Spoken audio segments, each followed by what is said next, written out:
So yeah, Alex, it's great to have you back on the show. Yeah, great to be back for at least a bit.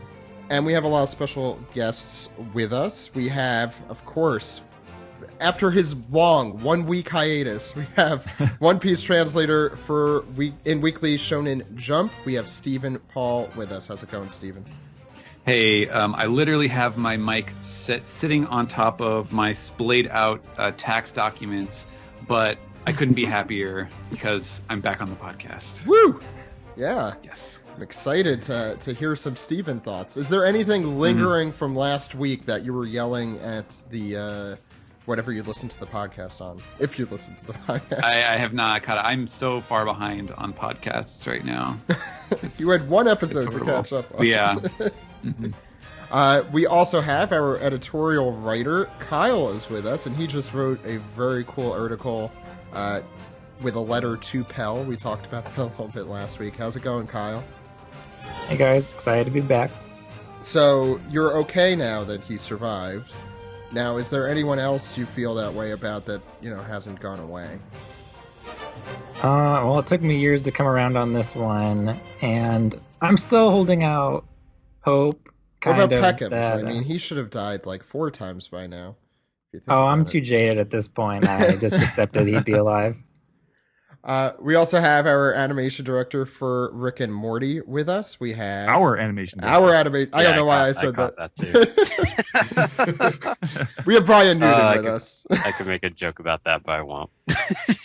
Hey, how's it going, everyone? We have you now as our animation director. Yeah, because apparently now the One Piece podcast is responsible for Rick and Morty's production. I wasn't gonna say anything, but it just slipped out. And last but not least, we have our anime recap host on for what I assume is going to be his favorite episode ever. We have Sam Leach with us. How's it going, Sam? I was very happy that for this chapter of all chapters, you reached out to me to be on the podcast. And not the other way around. Right. I didn't have to invite myself onto this one. How does everyone else here feel about having Sam on, though, for this podcast? All I'm saying is, Sam, I know we like to carve out our own characters, but you don't have to feel obligated to play up your reputation as far as the manga recap goes. We'll get there. Yeah, I would say it's going to be educational, but I feel like I've already taken this class. So this is going to be a really cool episode today. Not only do we have our manga recap for chapter 858, but we also have a very special segment with Jose Argumedo as we talk about One Piece ending on Toonami, which is some bitter news. I was going to say bittersweet, but I don't think it's sweet. It's not sweet, but then again, we stopped covering the ratings for the Toonami version of One Piece ages ago. It was kind of for a reason. How far did they get on the Toonami? Did they finish Thriller Bark? They finished Thriller Bark, yeah. But they didn't actually get to the war? No. The last thing was the titty filler. So. Right. Technical name, yes. That's what it is. We'll be probably talking a lot about that today. So make sure to listen to that segment. We kept it spoiler free, so that should be pretty enjoyable for our listeners. It's a pretty healthy debate between Jose and myself and the role of One Piece and how it's been treated and how it's been dealt with on Toonami and terrestrial television in general. He also wrote an article, if for some reason you don't like listening to our voices but have gotten this far in the podcast. That's on our website, onepiecepodcast.com. It's called One Piece on American Television. How did we get here and where do we go? Let's find out. It's a very good article. Yeah, no, Jose did a great job. He stayed up late, wrote that, researched it. I just, asked him and he's like, yeah, sure. He was game. So thanks to Jose out there if he is listening. I also want to mention the weirdest news I've ever seen for One Piece, and this is from Crunchyroll, who reported today that the Japanese ambassador to Israel was cosplaying as Luffy in a Jerusalem anime convention. What? And I mention this only because it is the weirdest news I've heard One Piece related. I have not heard about this. Well, you could check that out. We retweeted it. Maybe we'll have our own article up there at some point. But it is... I just thought that was an interesting, weird thing to note at the top of the podcast. You could check out all the news at OnePiecePodcast.com and editorials and more. But I think we could get into the show. You guys ready? Yes. Oh yeah.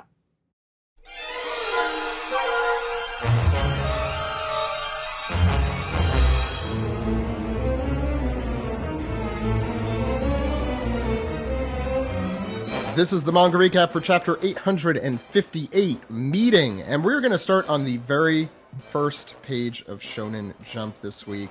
Ed, what's going on the cover? Big Mom laughs hysterically. Luffy punches. Sanji kicks.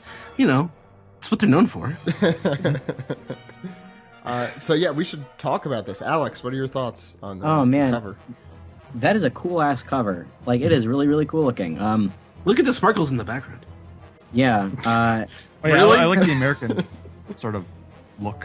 I mean, usually the American covers for these actually look a lot nicer than the Japanese ones because they're so simple. But yeah, the graphic element of this is very pleasing to the eye. Yeah, they're not as cluttered, the US ones. I just love I love how colorful it is. It's so great. Sanji's Diablo Jamba is like a big focal point, and I swear to God, Oda gets better at coloring that like every single time. Like it looks hot as fuck. It's quite hot. But yeah, I just love seeing everything in color. That's my big thing. And it's exciting to just see Sanji back in the fray. Like that's a big like gold star, I think. Yeah. And I just love seeing Big Mom look cool. She's like one of my favorite villains right now. So just right now. Well, like I expect that's going to be kind of the villains he likes more. He just assumes will be joining the Straw Hats. Big Mom's dress being supported by a very precarious spaghetti strap that I was not aware was there before. Oh no, she's got another one too. Don't worry.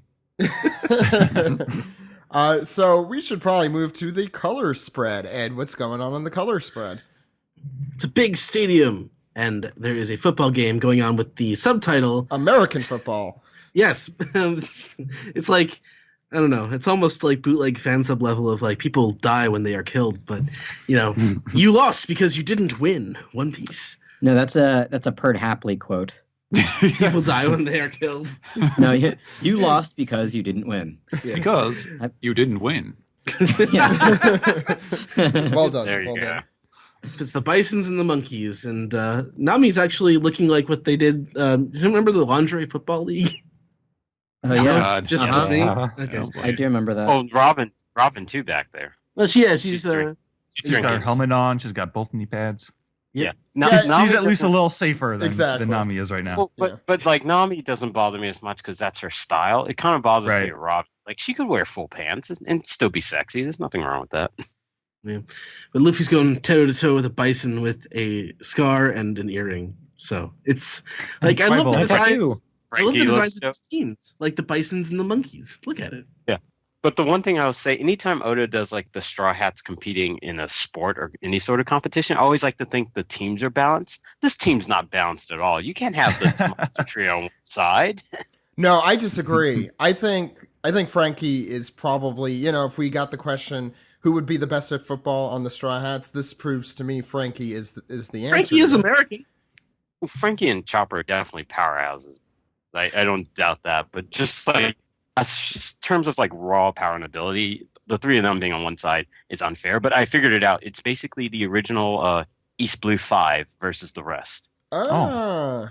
Wow. Chopper's Canadian, right? He might get confused with the 3 downs and the extra yardage, but I think he understands the game. But Chopper... Ed, do you know? Yeah, go Ed, ahead. do you know the Canadian rules for football? Yes, I do. Why? I'm just curious. Football. Ed is a sports nerd. I hate to just say this I know. and I'm out a nerd you about here. a lot of things. You're out. I didn't even realize they had different rules. They do. They play 3 downs. Should we talk about Australian football? Because that's fun. More like How run. many? You mean, Anyway, Yeah, let's stop in the background there. He's wearing full armor. yeah, that's awesome. I want to talk about the numbers because this is again Oda doing his numbers thing with all of the different people. I'm a little surprised that Luffy doesn't have 56 because that's the Gomu he often has the number 56 on his stuff when Oda does these color covers. I'm guessing it's for Gomu Gomu, so it's the 5-5 Go. That's for him. Nami, 73. That's 7 is Nana, and 30 is Mitsu. So that 73 is her name. Same thing with Sanji. San in G is sometimes represented with 2. Zoro's the 1 in 1 is that's one of the jokes with his name is that Zorome is like rolling 2 1s in dice. Snake Eyes. Yeah, Snake Eyes, and so that's like 1 in 1. I'm not sure. Chopper 24. You think that's maybe like for Christmas Eve? It's his his birthday. isn't it? Yeah. Frankie is Battle Frankie 39. No, I think 39 is his birthday as well, March 9th. Yeah. Yeah. And Robin, I think I zoomed in on that, and that is 26, and that is Nico for her birthday. And I'm not sure what 42 for Brooke. Yeah, I'm not sure what Brooks is, but Usopp's is 41, which is April 1st for his birthday. Of course. Brooks is Usopp. 43 Is it? because you can see it on his shoulder. Yeah, that's a 3. Oh yeah. I can't zoom in further enough to No, see. it's definitely a 3 on the shoulder. It's definitely there. a 3 on Yeah, the trust- For Brooke. Yeah. I sorry, I was thinking of Usopp. Usopp is 41. Yeah, you could barely see Usopp. In fact, Yeah. I didn't even realize that was Usopp until we just mentioned it. But yeah, that makes sense. Jesus. Well, I mean, I'm Zach. It takes me a little while. Any other thoughts on this color spread? Well, I mean, the 4 in the Brooks number could be for death. Always. Yeah. Also, Robin is drinking tea. Yeah, I was On going the- to say that's my favorite part. on the field. It's a really big teacup. It looks like an average sized teacup. Anyway, I really like this color spread. We could probably talk about it a lot more, but we should probably get into the chapter, Ed. Okay, we start off on the great kitchen, the 8th floor of Whole Cake Chateau. The cooks are busy preparing the wedding cake, and there's a song going on. A life of fluff and zest and zeal. Let me tell you that life's not real. The hard knock life is salt and strain, and tablespoons of tears of pain. But after all that strife and ache, you all deserve a nice sweet cake. And Wow. it's the head Crying. chef. It's the head chef. It's Oh, like okay, Crocodile. nice. It's like Crocodile Dundee doing slam poetry. He looks like a character from a Monty Python sketch. Yeah. Sorry, Well that was. done. Yeah, that was I love this guy. I hope we see more of him. Mhm. Fluff and puff, He's got thick and rich. so. Well, You now he notice has a voice. the sound effect too. Oh, and What's that? Go ahead, Steven. Yeah. What did you say? No, I was saying, did you notice the sound effect too? Chef. Just now. Yeah. Chef. Streusen is I guess it's like the verb in German for to strew about or to like toss about, and that is apparently the root of streusel, the cake. Right. Oh, so makes he's sense. I guess you could call him a gourmet night tosser. Well, that's between him and his partners. So I noticed he has a pocket watch or a clock or a timer on his. I don't know what. Got spades on the hands. Yeah, but it's off. It's not the same. I assume it's a timer because the time is not correct.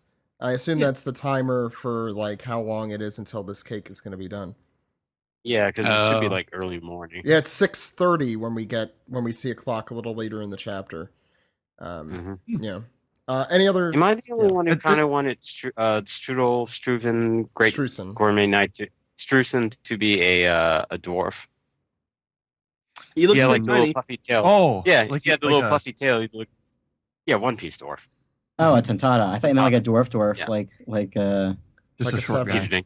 Like Gimli. like a dwarf. No, because it'd just be really interesting. She had a dwarven tontata chef. That would be funny, especially with them singing this way. This guy's not a Charlotte, is he? That we know of. No, I mean, Doesn't say. He's kind of old, but yeah. we don't know Can't how tell. Big Mom works. I I wonder think- if like Yeah. knight is actually his position. Like Bedge is a rook. This guy could be a knight. Oh. That's how important Yeah. the chef is. Oh, I'm I- sure I- the chef I is assume super so. important. Yeah, on Right. this crew. Because I mean, if you're talking about actual chess pieces, you can have more than one knight. Because Tamago is the other as a knight. Yeah. Ooh, I just had a really cool like I'm salivating over like a cool One Piece merch where it's it's a chess set. Chess set. Yeah. Yeah. Like the Star Wars chess pieces. I'd 100% buy that. Kyle, why don't we move on to the next page? On the eastern cove of Whole Cake Island, we hear, "Stop that, Peckham's. You need to take it easy." Huff, huff, roar. Has Jimbei reported to Mama yet? And of course, he's worried about what Beige could be up to after he disposed of him temporarily, anyway. Aladdin replies, "Of course not. No doubt at this very moment, Mama will be crushing Beige for his treachery." Grrr! No doubt. There can't be room for doubt. I must go make certain. But the rest of Jinbei's companions are all surrounding him and making sure that he stays put. "Easy, easy, sha sha sha sha," says Charlotte Praline, who I'm always happy to see because I love her design. Yeah, I was a little surprised. I was happy to see her come back. Yeah, I thought she'd be a one-off character, but I'm glad she's in here. Definitely not. They kind of set her up with like a personality and a motivation. First time. Have we seen how big she is compared to everyone else before? Right. No, I don't think we did. She's like Charlie size, basically. Yeah. Yeah, we did. We saw her. Yeah, she was super big compared to Aladdin when she was squeezing him. And we've also seen that doesn't matter to Fishman couples so much with like remember King Neptune and Queen Otohime? Good point. Yeah. Go ahead. You've got to trust us and take it easy, Peckham. And Praline pushes him back down, which is kind of contrary to what they're saying, that they're so concerned with his health, but then she knocks him down with a thud to keep him from getting up. But Praline, if the report doesn't reach her ears, grrr! Which is why Jinbei is handling this. If they catch you in that condition, you're not going to stand a chance. So just stay here with us. Take it easy. The ships are, I don't know if they have a ship, how they probably just swam here, but the doctor says, "Yeah, Puckums, as the ship doctor, I forbid all physical activity. You need absolute rest." And Peckham's is getting suspicious here. You guys, you're acting kind of dodgy. To which they all react, "Oh, what are you talking about?" By the way, my initial draft that I submitted for this was, "You guys, why you acted so fishy?" Oh, no. Oh, why? Yeah, they shot me down. You wouldn't be lying, would you? Oh, God. Steven, where's your conviction? We we need more puns. I willed it through, but it didn't work. Sounds like the powers that be. Mm-hmm. Oh, God. Okay, let's just move on. Peckham muses, "There's a suspicious amount of activity going on in the night. I saw some folks carrying around luggage and stuff. Listen, you have my gratitude for saving me and all, but I gotta go back to Mama, and they will not have it, and they forbid him from leaving." "What do you mean forbid? Grrr! What are you hiding?" And Peckham's, he's in a predicament. He's not going anywhere anytime soon. Acham. "Luffy, Sanji, you'll find Bedge's hideout on the northwest side of the island," says Jinbei in a flashback, as Luffy and Sanji look upon Bedge's gigantic pirate base. Jinbei says, "We'll go there first through the mirror, and then you can meet us there." So we're looking at his base, and it looks like it's a little tiny castle that is. It looks like it's built into the cake, and I wouldn't call it a tiny castle, but like in comparison, it's very medieval looking, which is Bedge's aesthetic. So the Fire Tank Pirates base, they're here, and Luffy asks Sanji what's Bedge like anyway, and Sanji says, "Oh well, just think of him as a mafia boss." Thanks, Sanji. We as the readers did not know that already. So do they have mafia bosses in the One Piece world that Luffy would know what that means? That's actually a really good question. You don't know if they encountered any in Great Terminal ever? Yeah, Or- if the only possible connection I can think of is Strong World was canon. well, even so, that's a very different kind of mafia.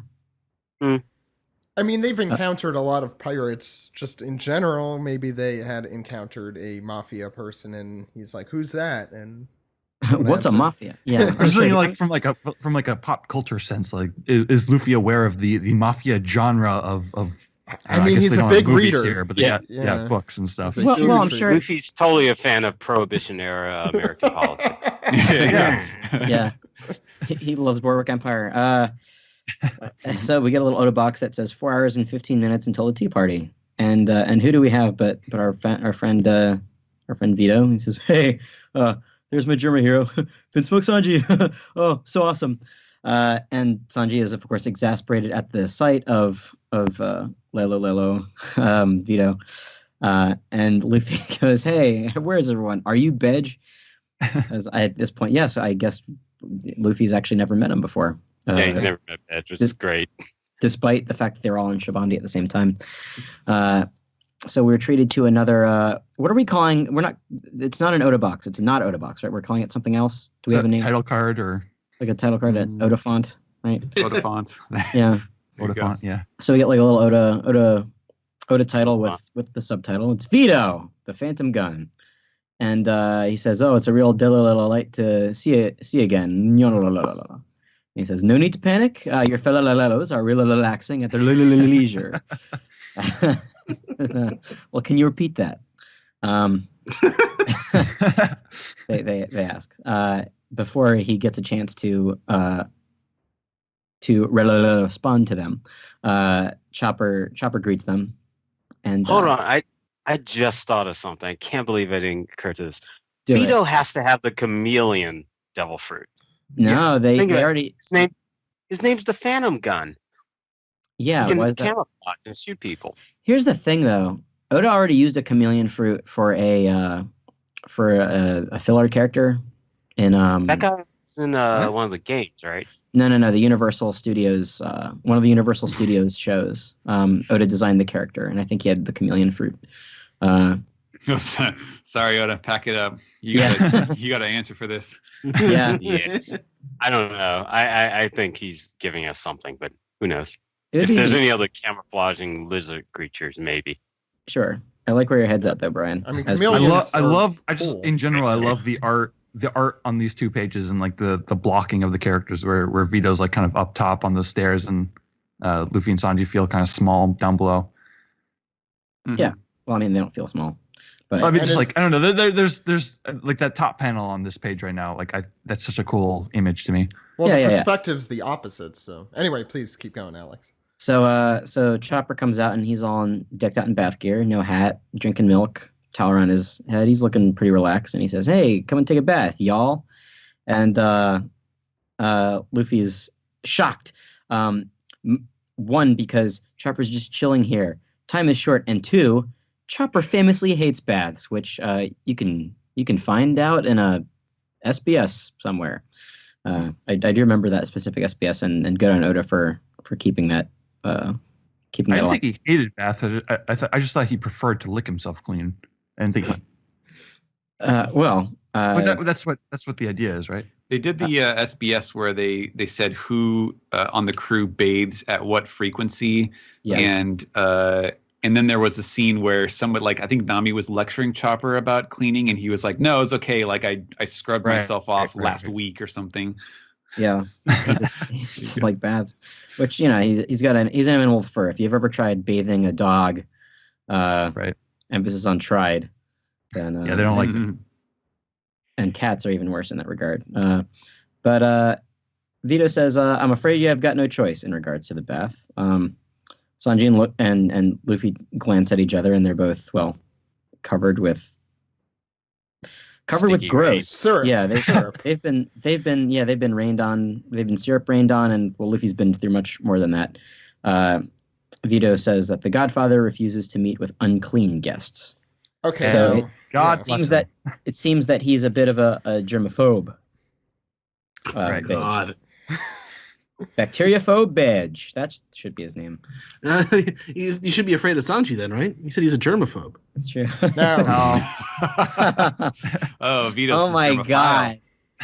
Germophile versus germaphobe. Who knows who's going to win the battle? Mm. All right. So we turn the page. Okay, so I had a lot of fun this morning because I oh I god. slept- I bet you did. I bet you did. You sick no, because what I'm piece of saying shit. is, wait, what? I'm just like, because I slept in this morning, right?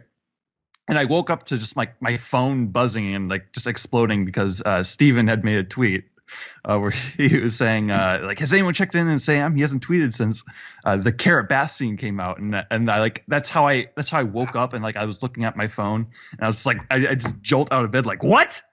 Like, what? This is a thing? Oh, Sam, I'm sorry. I'm sorry to have spoiled you. It's okay. I felt loved. I was happy that Okay. people were. It's the opposite of a spoiler. You prepped him. You mentally prepared him for. Imagine if he did not know going into this chapter that this was going to happen. You might have had a we heart might attack. need Yeah. or a blood or a nosebleed. A situation. nosebleed. Yeah, that's what it would have And, been. and, All right, and so- we all know how well we do with other characters having nosebleeds. Wait, is Sam our Sanji? Anyway. Yeah, go ahead, Sam. All right, so we are in the women's bathroom of Bedge's base, and it's Nami and Carrot. They're bathing and they're talking to is it Chiffon? That's yeah, it's fun. Chiffon. They're talking to Chiffon. They're basically catching her up on when Nami met Lola back in Thriller Bark, and Chiffon saying like, "What? Lola was a giant warthog zombie," which is a pretty interesting thing to learn about your own sister. And Nami, there's this pretty good panel of Nami just like standing under the shower and bathing, and she's all nude, and so that's. Are you sure about that? I mean, there's something wonky going on with her leg there, man. Her leg is all out of proportion. I don't know what's going on. I don't know. That doesn't seem too weird to me. Her leg is tiny compared to the rest of her. Well, you know, There's a lot of things out of proportion. I like maybe it, it's just the okay? cloud. Maybe I think it's just the cloud. I don't good-looking know. panel.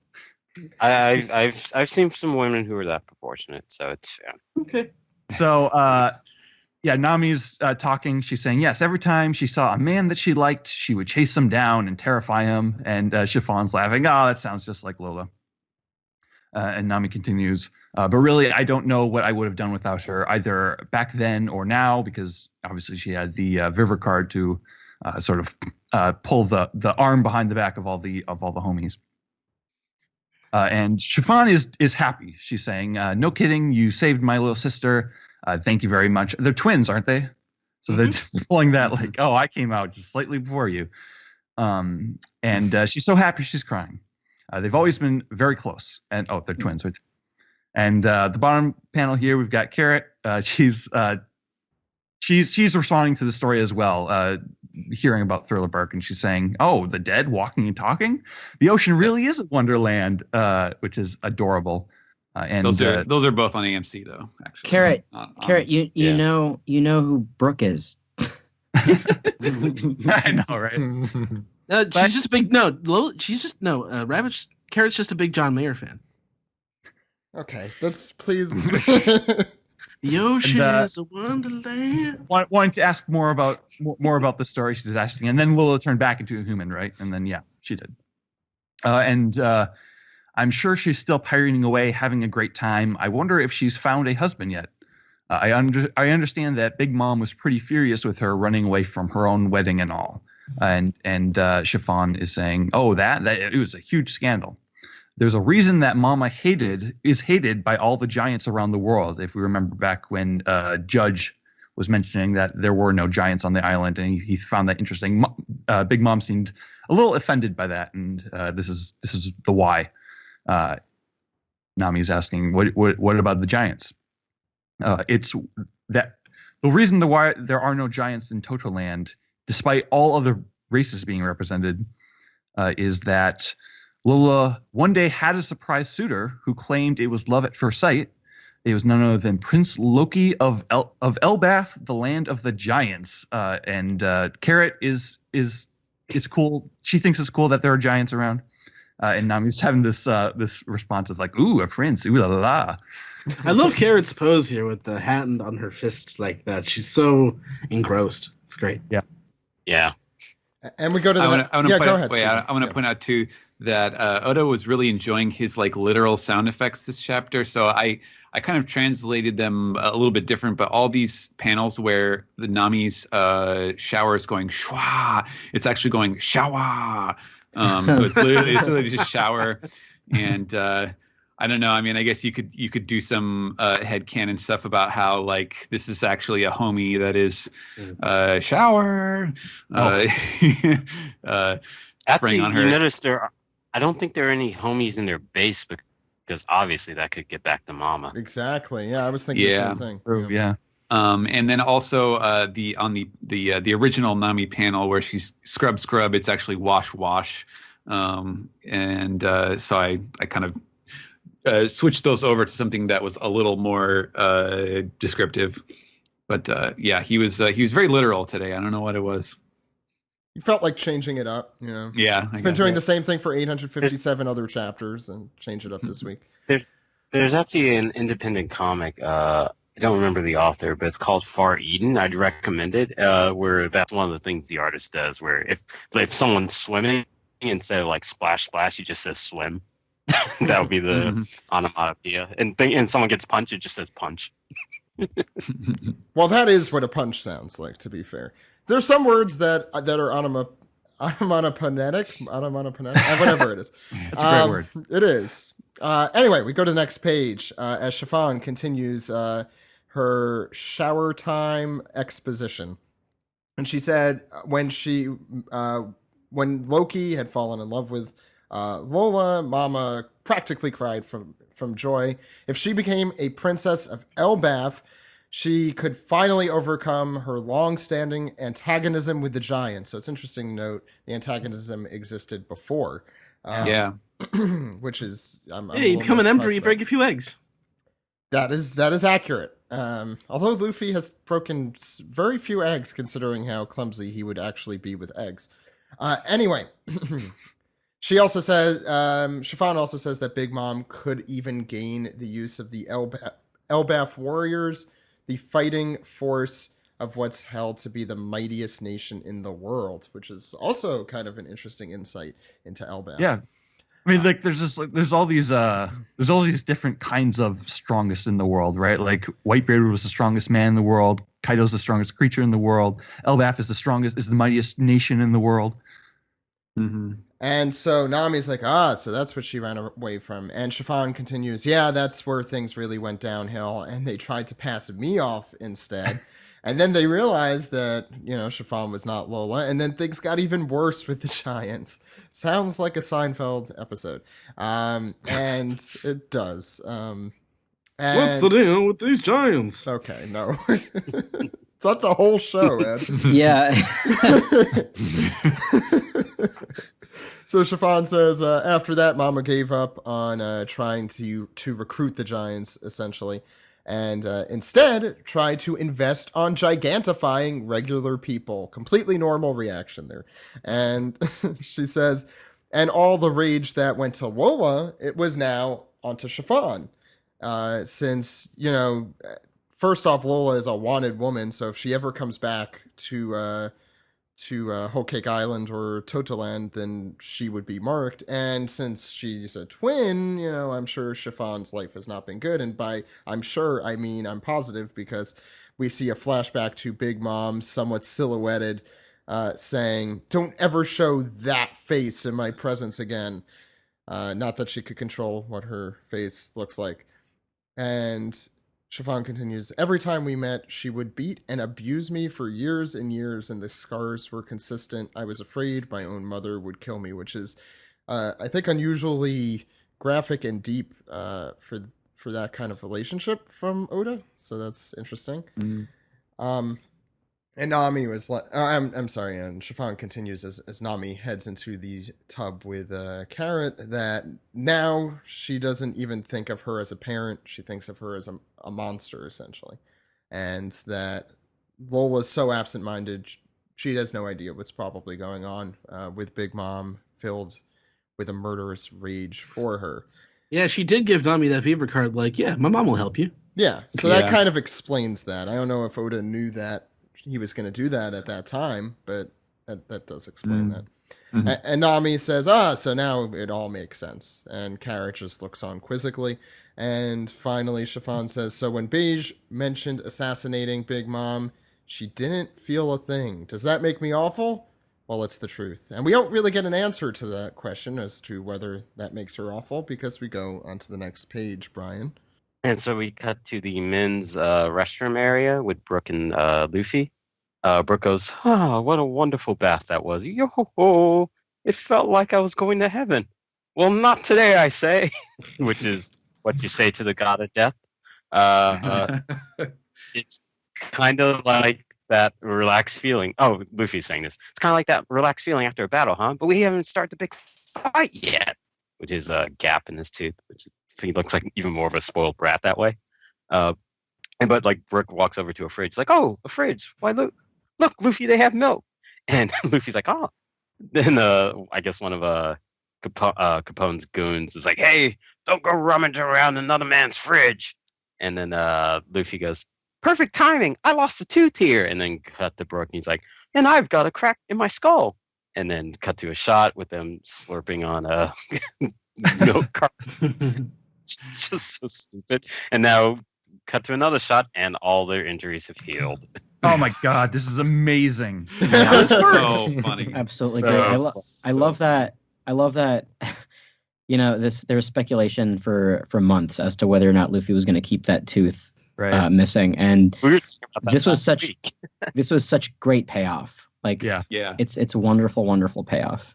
I love that Luffy almost- just like has adopted Brooke. Just Right. like long ago, he adopted Brooke's logic about like milk healing bones. And It's what you believe, Sam, apparently. I That's know. how that works. I saw a side tweet this morning that like, oh, Blackbeard doesn't drink any milk then.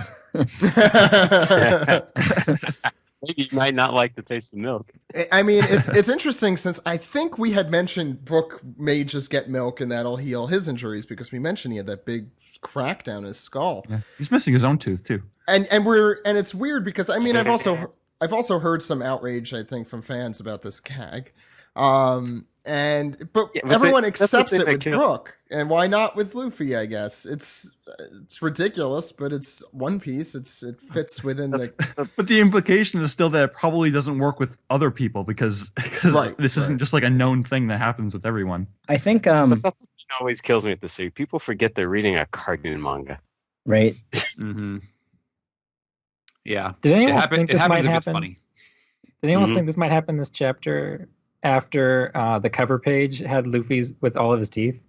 Oh, I didn't I even didn't think think about much of that. Actually, that's I interesting. noticed that immediately I as thought soon that as it was too. up. Either way, I think like this is a good Luffy having his tooth back. I think is a good like symbol for him and Sanji patching things up. Mhm. Like that gap in his mouth was basically a reminder that like that things are dodgy between him and Sanji. I think it's interesting. I love Yeah. the way that Luffy's drawn in that top panel. I think he looks kind of cool with that missing tooth. I mean, yeah, I kind of was hoping that he'd keep the missing tooth or replace it with a gold one because it's a pirate manga. But then I thought to myself, I'm like, oh man, that means Oda would have to tone every single time, like Luffy opened his mouth. Like, Yeah. Have you guys seen that jump square thing of like how what it takes to do screen tone? It's fascinating. And we cut to the a new scene with the previous mentioned clock. It's right past 6:30, I guess, in the morning. It has And we fire hear, tank on some it, complaining. which is cool. You zoom in. Is it? Yeah. Yeah. Which is the name of their pirate Oh, I- crew. Yeah, they got to brand everything they own. I mean, Oh, they're, I did not see they're I did not see mafioso. that. That's how that works. that. That's a Go ahead. good Go call. ahead. Yeah. And then we hear some complaining going on. It's like, oh, you're gonna Chiffon. You have no idea.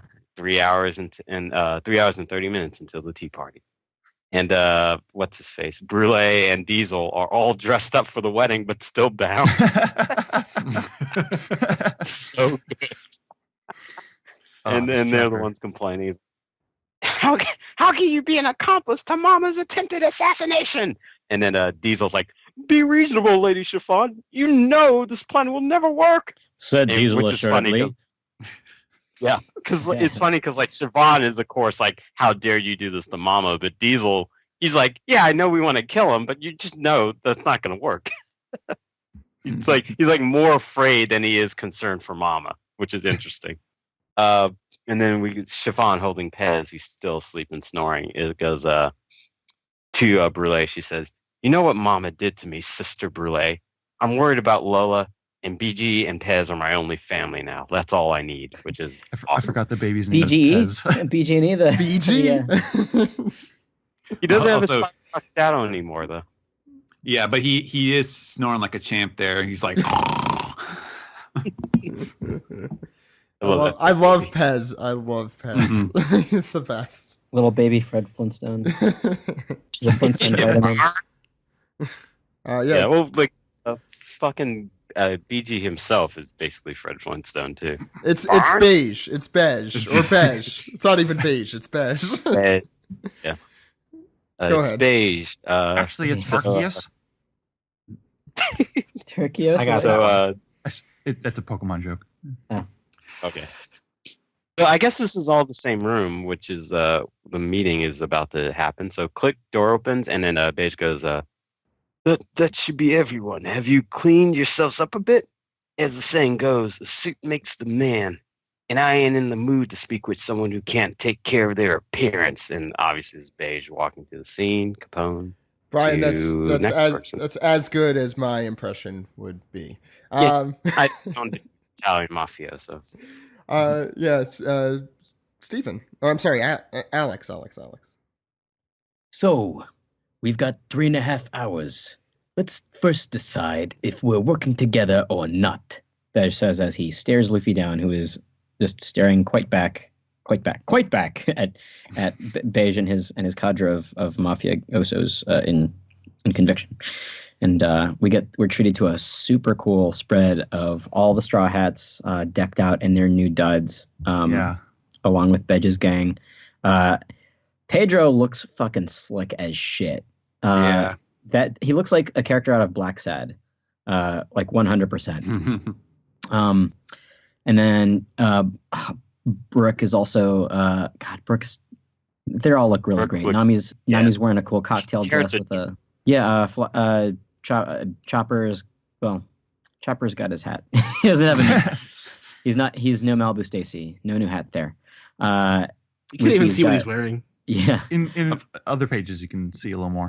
yeah. Of Luffy's course, got Brooke a- would wear vertical stripes too. Yes, because heaven knows Brooke Brooke needs to be made to look taller. They're and he slimmer. has- They're slimming. And his hat is so big that it covers his entire afro, which is great.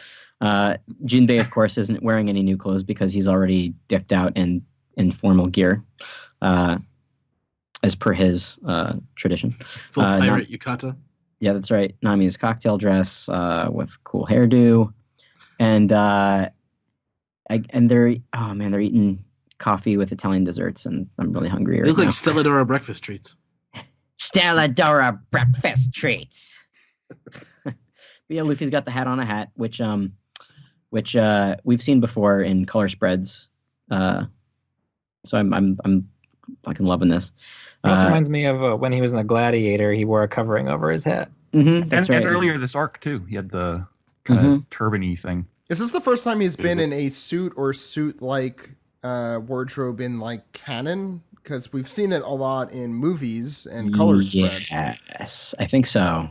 Yeah, I and don't recall. I'm ever- super excited about that. We can't see it on this page, but on the next one, you see that his outfit is like the mafioso version of like the little boy who says like, "Daddy, can I have a lolly?"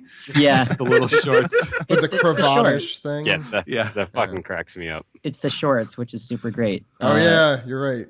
Yeah. No, And I bet you there's- they were regular pants that he rolled up because he's No. like, I can't do this. I think they're hemmed at least.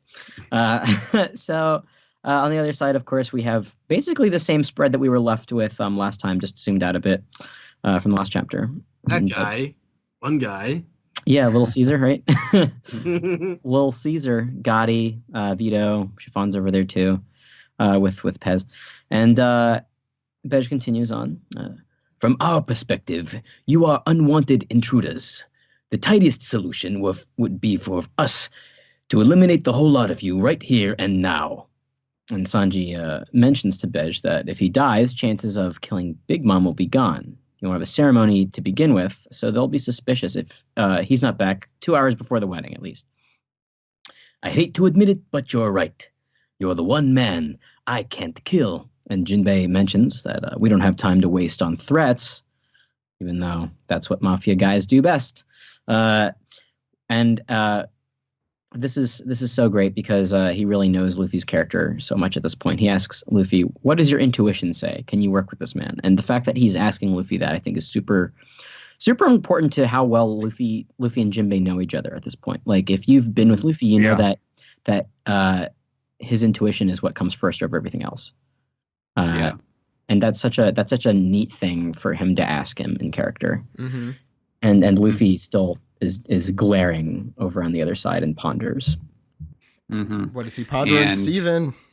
he's thinking hard.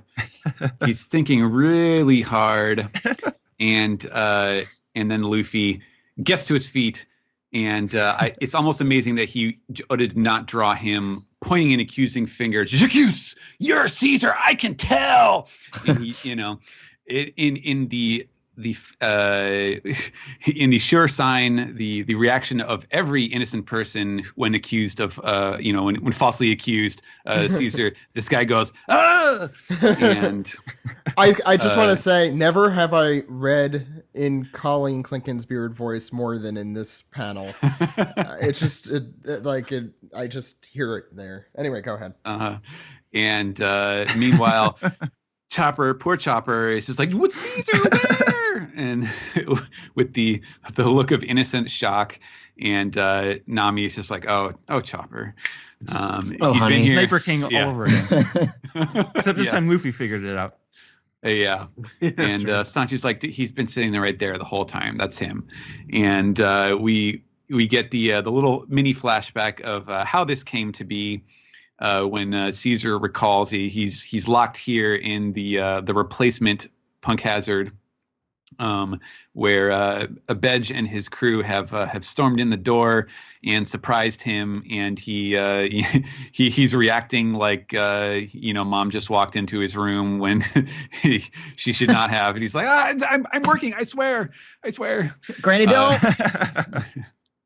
And Capone explains that, I asked to take over the security shift, and they agreed without a question. And he's got the heart, Caesar's heart, Law's, the gift that keeps on giving from Law. It's been taken out for years at this point. Yes. And he holds it up. You remember this? I'm a rook now. I have trust and sway. I'm willing to let you go if you promise to help me in return. And Caesar, he puffs up. He does his best, salvaging of his pride here. Do you have any idea who you're talking to? I'm the genius scientist, Caesar Clown. I could destroy the world if I wanted to. And then he finds out that Luffy is coming. Oh God, no, I not that guy. Ah! And you have like the vortex of despair behind him as he cradles his head in his hands. And we cut to the present moment where he's got his hair all spiked up. Caesar, who's that? I'm Bedge's blood brother. And then he jabs the thumb at himself. The name's Gangster Gastino. And then he does his laugh, which everyone recognizes at once. And it's great because he's still got the CC on his glove. He's doing the laugh. And then in addition, we have some fourth wall clowning here where my favorite. The Oda font says Gangster Gastino, but then just in giant letters in the background, Caesar Clown. Now with these, also the best nickname he could come up with is Gangster. Yeah. So alliteration. These title cards from Oda normally, like in the Japanese version, it's like in big like Romanized characters, and then in smaller text is spelt out in Japanese, right? Right, the katakana. But it's just like the same name normally. But this time, like the title card's like giving away his identity. Yeah. This makes him doing the double title cards totally worth it. It's completely worth it. This killed me. This completely murdered me. Oda's been killing it with all these text all these text jokes and effects. I think it was last chapter. Was it last chapter where the word bubble went right through Sanji? Yeah. Yep. Yeah. Yeah, that's Yeah, like that happened. I love like that kind. Like Oda's killing it with that kind of stuff lately. Like this arc, it blew me away. I want Yeah. to ask Steven, if you're a Japanese reader, you would have to know how to read the English, I guess, or the romanization there, correct? Right. Yeah. Right. So that makes Also- it even more clever. I like that. Yeah. Also, in the Japanese version, was it Caesar Clown or Caesar Crown? It was clown. It tends to bounce around because Well, I think Oda, whenever Oda does it, it's clown, but in like the volumes, in like the sort of in between stuff, it's like the volume will say crown. So the first time this is actually a weird thing because he's never done this before or since. But when Caesar Clown's name was first revealed in Punk Hazard, it was like the last panel of the chapter or whatever, and it was the master Caesar Clown, and it had the katakana like in the regular text in the text bubble, but then in the place where they tell you, they normally have like the little, they call them furigana, which is like how you read the kanji, and they'll use it in other creative ways, but it actually said in English Caesar Clown. And it would have been a debate if that had not been there. Like, okay, should it be Caesar Clown or should it be Caesar Crown? Because you could argue both cases. And ever since then, like when they did the character profiles in the volumes, the editor, I guess, had written it down as Crown. And so it was sort of like, well, okay, we're obviously not going to change it, but like, did Oda make a mistake the first time? Is that what he really meant? I don't know. Maybe it was, and maybe they just went and looked up what the English one was when they were doing this and saw, okay, well, they're using Caesar Clown, or who knows? It could be anything. But at any rate, we didn't have to change that for this particular instance. Maybe that day Oda went to the dentist. Oh yeah, it's on his mind. I mean, he does talk about it a lot in his author comments, the dentist. Guys, I had to go to the dentist and I had a Caesar Crown implemented on my molar. You want to finish the page off, Steven? Yeah, and then like lastly, we just have this kind of shock panel of Sanji and Chopper, and they're just like, oh my god, he's not even trying. He's not. This is the laziest excuse ever. Gastino, like, are you serious, Gastino? Those are only Sanji's thoughts. Chopper is legitimately shocked still. That's a good question. Yeah. Paul, I think you're right, Ed, but Gastino. Oh, I love that name. Chopper's that's such a cool name. That's very, very similar to Galdino. Yeah, Mr. 3. Yeah. Wouldn't that be something if Caesar joined Buggy's crew? Galdino and Gastino. And Clown, yeah. I've been wanting that to happen since Caesar got dragged along on all this. Ed. Like, yeah. It's a good fit for him, I think. Yeah. Page. Finish this off, yeah. So this is Luffy accepts it. It's like, wrong guy. Sorry. Wait, Nami's like, what? Yes, it is. That's him. That's Caesar. And so Luffy, he listens. Like, I knew it was you. What are you doing? I think I haven't be here if I had a choice. Thanks to you people, I got handed over to Big Mom. My only escape from certain death was this guy taking control of my heart and making me his slave. If you see Trafalgar Law, tell him I'll kill him the next time we meet. You too, if I get the chance. Oh, hold up for a second. So, is Dub Lub? It's Lub Dub. Lub Dub? Oh, is that a fun nod? Well, that's a kind of a Viz standard. I was like, okay, I'll throw it in this one time. I usually go like ba-bump, ba-bump, but Lub Dub works pretty well too. Lubba lubba. Capone interjects as he's coming in from the back with the heart. He says, kind of people, now we're really wasting time. You working with me or not, Straw Hat? Ow! First of all, Luffy retorts, let me punch you for shooting Peckham's. Everyone freaks out. Everyone freaks the hell out. It's a great panel when you just realize complete chaos just it's so good. Unfurls there, yeah. Jinbei interjects, Luffy, that's not going to help matters. But he shot my friend. You said something bad about the Godfather. That's Vito, I think. Yeah, that's Gotti. Gotti. Gotti. Yeah, take it. Yeah, take it easy, God. He's like, no, Vito, let him do it. Who's right. saying? Oh, is that Capone That's saying? it? Capone. Yeah, that's Yeah. amazing. That's really funny. That's right. Kick these bums out. Jinbei's like, Ugh. Do you like Big Mom? He's like, I hate her. Everyone. All three of them. Yeah. I love Sorsha. Kick me in the face. I hate her. Okay, so that alone makes us all allies. You can always fight it out later, but if you form an alliance now, give your cause the advantage. Really putting Caesar on an even plane with He these should two. not be. Yeah. But, sorry, Sam, but So Luffy yells at it. So what's the plan? Got it all arranged in exacting detail. Look how exasperated Capone looks. Look at his face. It's like, oh jeez, these fucking guys. his face always looks like that. But he's directly in between Luffy and Caesar's face. I find this again equating them, putting them all three in close up in this part of the last panel of the page. Mm-hmm. Let's carry that and be done with it. 3 hours and 20 minutes until the tea party. So that took how long? This chapter? That was like an hour. It's like almost an hour and a half. An hour So- and 25. So it could be 3 hours. 3 anime episodes at least. So it's 3 hours and 20 minutes till the tea party when it ends, and 3 hours and 30 minutes. So that little ordeal took 10 minutes in One Piece. Oh, time. just the little meeting. The meeting. But the Mhm. chapter I think was around an hour or 50 minutes. I think we started at 4.5. That's interesting. That generally doesn't happen in One Piece. No. Well, we don't usually get time this exacting in One Piece, but there are clocks and stuff to even show us. Yeah, it was 4 hours and 15 minutes we started at, and we ended, at 3 hours and 20? So just about an hour. Okay, we could stop talking about that and move on to what you guys thought of this chapter. Since you have been gone for a little while, I am curious. Alex, what did you think?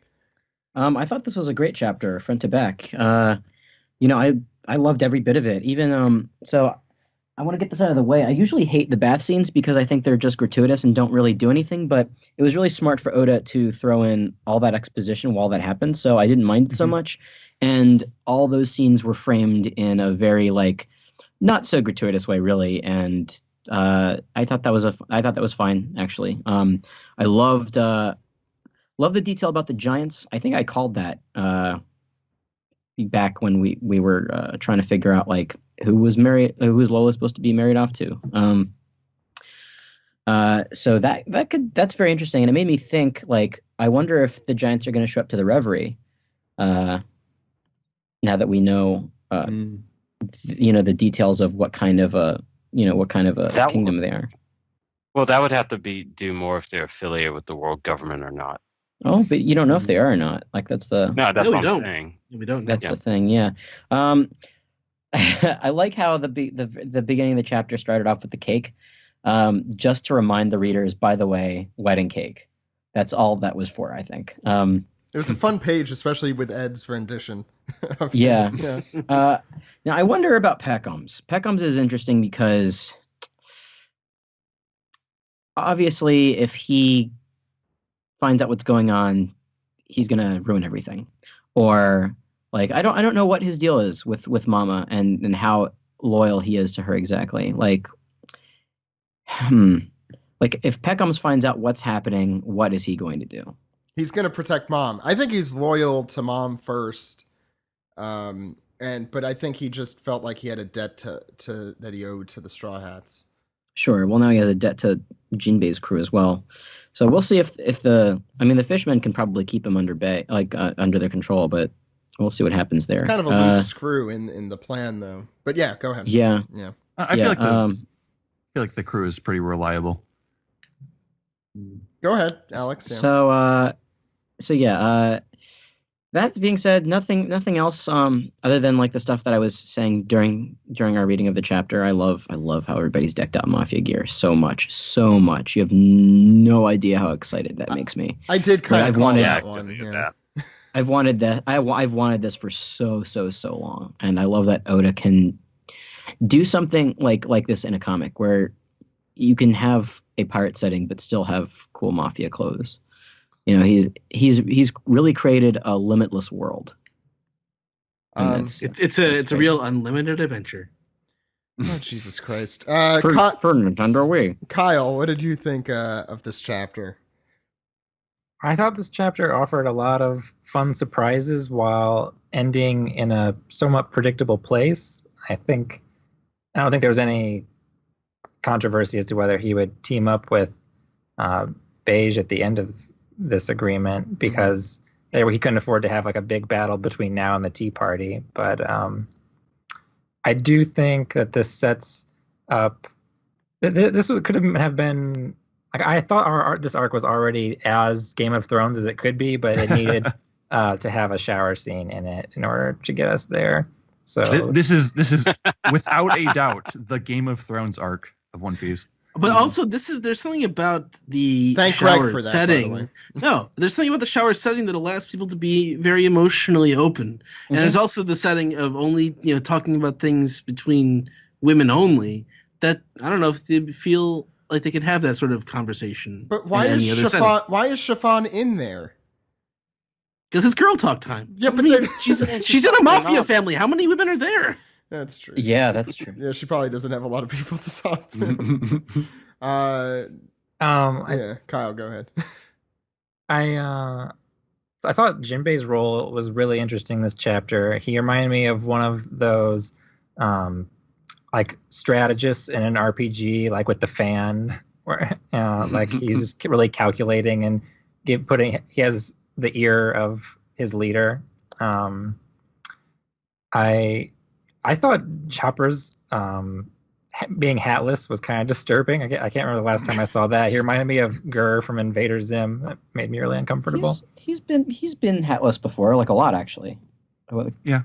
I just can't recall it recently. I don't know if I'd say a lot, but it has happened, yes. I mean, like more than once. Well, it's been in color spreads more, I think. I feel like it's sort of like mentally makes you associate him with being naked when he technically is naked most of the time, but now you're kind of thinking about it. And he has pants in that scene. Yeah. Too, so it's. But it's just him without his hat is just like alarming. Yeah. Chiffon was probably the most interesting part of this chapter to me, though. It made me think of the way Big Mom treated who was the minister of Gelato? Moscato. Yeah, Moscato. God, like that when she murdered her son, she did it in one of her rampages, her fits, which I'm sure she's going to have at the wedding once all of this unfolds. But I don't think she was it doesn't seem like she was in a rampage when she went out on Chiffon or her sister. It seems like whenever I try to convince myself that she's going to be some kind of ally with the Straw Hats, you hear one of these things about her, and then it kind of makes it clear that they're going to be at arm's length no matter what happens at the end of this arc. She's very much a character of like id and impulse.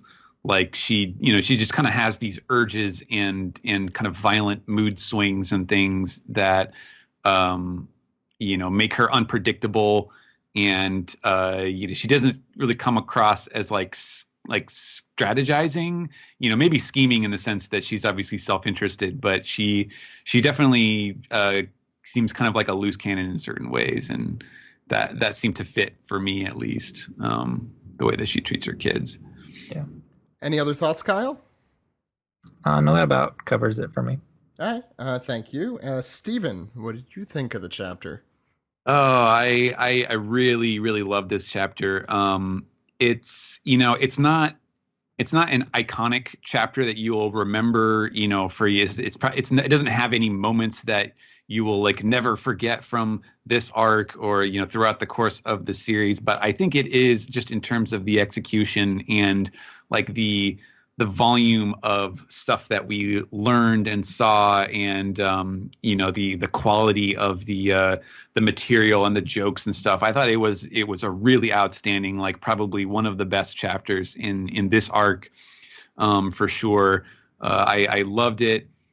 It was a ton of work. It was there was a lot of translation related stuff, which I don't usually single out, but Like stuff like the song, I decided to make it rhyme because it would have read really weird if it wasn't rhyming on the first page with the cake. And a lot of the little gags like Vito, like them getting confused by Vito's tongue thing, him going la, la, la, la, la, la, la, and like a lot of the little the sound effects that Oda was using, and then of course the Caesar stuff was super funny, and that was a lot of fun to try to get like all of the comedic lines as funny as possible.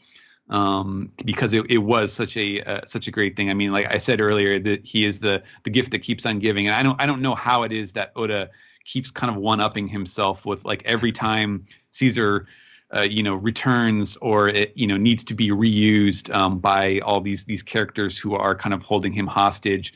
It's like it gets funnier and more ridiculous each time.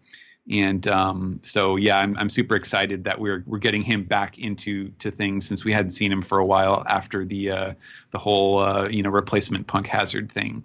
And that actually it explained a lot too, because when we left him, she gave him like that 2 weeks deadline, and I think at the time it wasn't positive, or else it hadn't been reinforced very strongly, like the exact the date of the wedding, like how much time we were talking about. And obviously that was way further than the tea party and the wedding and all of this stuff going on. So this would explain, like, okay, so it isn't going to come down to some 2-week thing. He's going to get involved with this, all the the hijinks going on here. And so yeah, I don't know, just I thought it was a great chapter overall. I love the fact that that Oda kind of played the alliance angle, which we've seen a number of different times now in the New World, on its head, where it's not like Law and Luffy where they were kind of friends. I mean, to Luffy they were friends, to Law it was a little more mercenarial, but that was kind of there was a lot of respect between them. Right. And here it's very clearly an alliance completely of convenience, like they all kind of hate each other. And that that's a great way to kind of repackage this so that it's not just like, okay, who's Luffy going to ally with, who's he going to be friends with this arc, sort of deal. It makes it a lot more varied, and it works better just because the first time they mentioned him, last chapter, teaming up with Capone, I was just like, what? That doesn't seem right. Capone's a bad guy. Like, he's a jerk. How could that work? And well, okay, it works if you just address the fact that yes, he is a jerk, and yes, they hate each other. So I thought that was a really smart turn, and it's looking like a plan is coming together, and that is going to be fun to see. Brian, what did you think? I loved the chapter. I think I disagree with Steven on one thing, that the Gangster Gastino and Caesar Clown bit with the title will be remembered for a very long time. Yeah, that straight up made me laugh out loud. Yeah. And yeah, it's such a brilliant kind of like using the medium and using the things that we just kind of got accustomed to. Because honestly, I didn't catch that the first time I read this chapter. It took me the second time. I was like, wait a minute. We totally called it. I'm just saying. Yeah, we were talking about that, and admittedly, I wasn't so sure on that. So glad to be proven wrong, even by Luffy, who instantly recognized that it was Caesar. He was convinced the other way quickly, atypical. But then just went back because he's an idiot. But I also enjoyed. I think Kyle's mentioning how Jinbei's relationship to Luffy right now, kind of like guiding him and understanding Luffy very well, much like a helmsman. That's all I gotta say. And then the Straw Hats and Gangster tie has always been good, especially like we all remember that Thriller Bark cover spread with the which was later reiterated in Strong World, little boy pants for Luffy. I think something else was very good in this arc. I mean, this chapter. I can't think of it. Oh yes, I remember. BG. Or beige, as other people like to say. No one says BG. I say BG. I've been saying BG. See, where I'm from, BG&E is the company that provides with you electrical services. Well, where I come from, BG is a '70s group, I think. Mhm. Oh, the BGs. Oh, One yeah. of it's a singular in the singular form. Like It's the Capone Bee Gees. Yeah. the BG. But yeah, what's also interesting, I can't wait to find out what Capone's plan is. Because remember when Capone caught like Sanji and the others, he brought them down masterfully. So if anything, that's kind of like Capone's strength, I think. Even though he's a short, tubby guy who doesn't look like he has much fighting prowess, he knows how to masterfully take people down. Like he has good strategy. He's ruthless, as we saw from last week's kind of like flashback about Gang's backstory. So yeah, if anything, this guy knows what he's doing. And I think I also mentioned this last week. Yeah, Gang's a bad guy, but we often forget we are associating with pirates and criminals this entire series. Well, like I think any good BG, Brian, he's good at staying alive. Yeah. Oh God. Yeah, I think the moment we've been waiting for is to hear from this person, and that person is Sam. Sam. Yeah, I was just like head over heels for this chapter in a way that I'm not like. I mean, like I generally don't think too hard about how much I value an individual chapter as like its own standalone thing. Like normally I'm thinking a little bigger, like okay, how is this arc, you know? But like right now, looking at this chapter, I'm just like, wow, I didn't know that chapter could feel like it was for me so much. Both with primarily with like the carrot and the Caesar stuff, where it's just like okay, like somebody told Oda something, because it's like suspiciously like for me. Have you been chatting with Greg lately? Is that what it is? I have not. Yeah, there's a ton that I love about this chapter. I love how we're kind of in this quiet before the storm regarding the wedding. Like we're taking kind of a breather and we're building up to something big, and there's a real atmosphere to that. I love the milk thing. I think they all look great in their gangster outfits. I think these outfits are also going to serve as like their wedding outfits, like because everyone's got to get dressed up nice to go to the weddings, and now they are. I agree absolutely with everyone about like Jinbei. I think the way that he deals with Luffy in this chapter is amazing. I thought the humor with all the Caesar stuff was amazing, and I like genuinely enjoyed the bath scene on both levels. Like what Dude was saying is it was smart that Oda made it like this important conversation to pay attention to, and there's also stuff with the giants, which is an amazing detail. But then you get like the cheesecake fan service along with it, and like I'm like the older I get, the more I just kind of unabashedly like that stuff. There we go. Join the old man. I've had the opposite of that, but okay. So yeah, like I thought like it's because it's just cheesecake. It's you know, fun for everyone. Like it's not fun for everyone. Yeah, fun for everyone. It's just feel good. Fun like for the whole family. Treating your body like an amusement park. It's a wonderland. It's a wonderland. Oh God! Just characters I like looking great. That's just a plus. Yeah, I agree. Oh my God. Okay, Ed, what did you think? There's not much left to say, but I love the sort of rapid fire gags in this episode. In this chapter. I love Luffy being the straight man reacting, as opposed to usually he's the dumb guy, he's the bokeh. But he gets to play the straight man with the whole Caesar gag, and also like the part with Vito and just acting crazy. And I really love Chiffon in this chapter. Like it really shows like Big Mom's effect on her children. She obviously plays favorites, and she doesn't really have a sentimental attachment. I mean, we've known that ever since she killed Moscato. But Mr. Chiffon, Minister of Gelato. Yeah, go ahead. But yeah, it really shows here that she has found the family. Like it's this mafia family, and she's got her husband, she's got her kid, and now, you know, the mother who betrayed her isn't worth much to her anymore. It makes sense. It's a logical story. What's also interesting is that one panel she had where she was asking, "Does that make me bad?" Or when she's saying her mother's a monster, kind of put some hesitation in that. So I wonder if anything like that. I agree that there was hesitation in that. It's also kind of just that One Piece theme that family is what you make it and not necessarily what you're born into. Right. It's a very familiar One Piece beat, but it was well done. I thought. I agree, Ed. Yeah, and Peckham's again. Someone mentioned this way back at the beginning of our sort of our final thoughts, but he's sort of a wild card in this. I'm not really sure how he's going to react to Luffy and Jinbei trying to take down, and Pedro too, trying to take down Big Mom. I don't know if he's going to like that, or if he's even going to be able to do anything about it.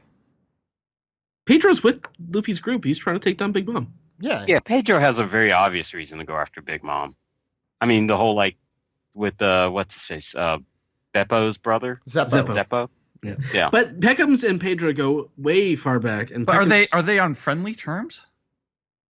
Seem that way. Like No, I don't think they were, Ed. I don't think that's accurate. No, he joined in Pedro specifically because he wanted to keep an eye on Peckham's. Right. Yeah, he made it. It was somewhat antagonistic, if I recall. Like, I don't think Peckham's was happy about it. Right. I think it's because he could keep him in line. Because I think Pedro used to be his captain, probably, from what I could tell. But anyway, go back and look at Chiffon's face throughout this entire chapter. She's the key character for me in this chapter that you guys haven't really talked about as much. And but other than that, you guys sort of covered everything already. I'll just add a few quick points. I'm definitely excited to see more of Straussen, or whatever we're calling him. Straussen. I agree. I'm just going in order chronologically here. I agree with the Peckhams thing. I think he is going to be in the middle of like the wedding going to shit. He'll probably just show up and be like, "What's happening?" Or something ridiculous will happen there. But I think the real standout of this chapter has just been the comedy. This is definitely one of the funniest chapters I could remember, at least in the last few months. This has been a very funny arc, so I don't want to say beyond that. I was shocked beyond belief somehow that Luffy fixed his tooth with milk, and lo and behold, it makes complete sense, and yet no sense at all. That was really funny. I was both angry and delighted at the same time reading that. I'm like, come on, couldn't it have been something more than that? And at the same time, I'm like, no, that's also perfect. I'll echo Alex. The new outfits, I'm super happy about. The gag, I think one of the funniest parts of the gag between Luffy and Caesar is just the fact that he says, "Oh, I was wrong. I'm sorry." But then he's like, when he's correct, he's like, "I knew it all along. I completely knew it." It's a side of Luffy you don't see very often, and I thought that was great. And I'm just really excited to see where things go from here. But I want to reiterate something I mentioned, I think over the last few weeks as this new alliance has been forming. And that's, are we still underestimating Big Mom here? I feel like we're underestimating Big Mom. Maybe. I mean, yeah. She's got crazy powers. She does have crazy powers.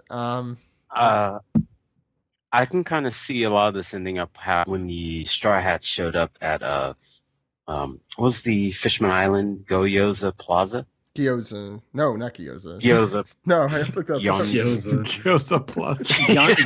You guys, it's Gyancourt. Gyancourt. Yeah. Gyancourt, yes, thing. But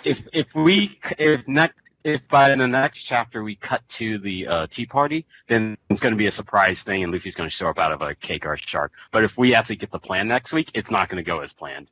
That's definitely for certain. Yeah. What about? It's a good theory. What about Brule and her power to turn things into other things or people into things? No, she has the mirror power. Right. So there. She is used to turn things into. Yeah. Did she? Yeah, like, she yeah, did. Yeah, Back like in the all those forest. Yeah. she turned those forest animals into carrots and Nami and all God, I completely forgot. I did too until he just mentioned that. So she could totally disguise everybody as wedding guests Against her will. Zach, how do you mean that we're underestimating her? Like, what do you think we're underestimating about her? I feel like we're going. I mean, I think we're all going in thinking this crew could beat her, in a traditional-ish way, or at least that they've got any sort of advantage over her plan-wise. Like maybe she knows what's up. I definitely think that. I also, the pudding thing in the back of my mind is also kind of like eating away at me, because she could totally be just, manipulating Big Mom or who knows who even. I think Pudding and Big Mom are on the same side, but I don't know. Can't say for sure. Well, after hearing about what Chiffon said about her, I'm not so sure anymore because it doesn't seem like loyalty runs too deep in that family after they've seen their siblings get murdered and all. Yeah, but she's the golden child. Pudding is the favored one. Yeah, but she's also under all this pressure because she has to realize her third eye, and if she doesn't, then like Mom's gonna kill her too. I guess. Yeah, probably, but she's got time for that. All right, I think that'll do it for the Manga Recap segment. Thank you all for sticking around for that. Let's move on to the next segment.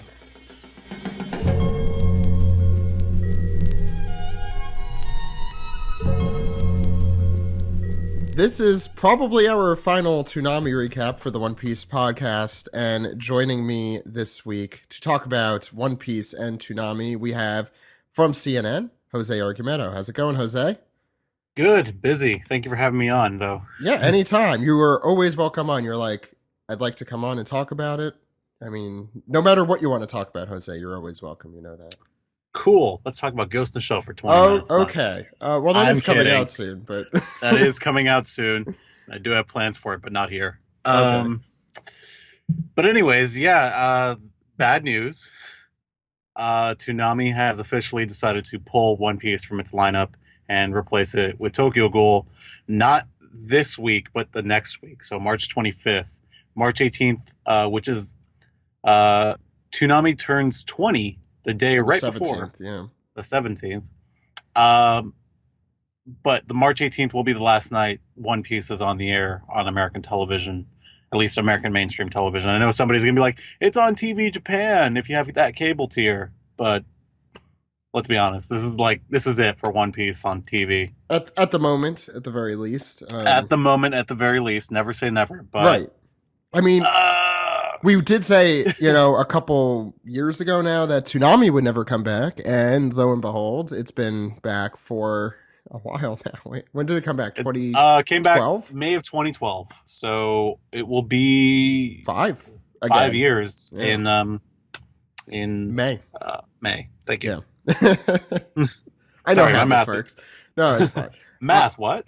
So yeah, as Jose said, this is it's sad news at the very least. Even though I know a lot of our listeners out there didn't have the opportunity to really enjoy the Toonami broadcast every week, either if they're out of the country or sleep before 2:30 in the morning or don't have a DVR for some reason. And don't have a DVR for some reason. Hey, I don't have a DVR. Anyway, I don't have a DVR. So I guess both of us are those people. So Jose was nice enough to write a really nice and cool article kind of describing the ramifications for why this happened and where we go from here. And he titled it One Piece on American Television. How did we get here? And where do we go from here? And so, Jose, do you want to, just, I guess in brief, why did One Piece get kicked off of the Toonami block? Keep it short, the short answer is ratings. One Piece declined in the ratings, and it was a downward trend from its premiere on Adult Swim. And that's the really simple answer. The more complicated answer is that it's never just ratings. There's a whole, cacophony of things and factors that go into any programming decision a network makes. And, I learned about this like a couple of hours before it was announced accidentally. Didn't mean to know about it. I was just rummaging around through Turner files and I saw the One Piece goodbye promo and I was like, oh, that's not good.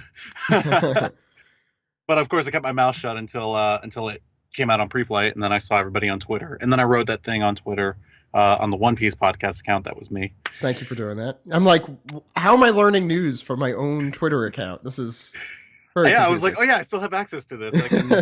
But I had seen a lot of the comments like, oh, Toonami sucks, or blah blah blah, One Piece, blah blah blah, and all this other stuff, and I'm like, I feel like I'm trying to explain what happened because like nobody at Toonami is truly happy with this decision, but at the same time, you can't will something into success just by being a fan.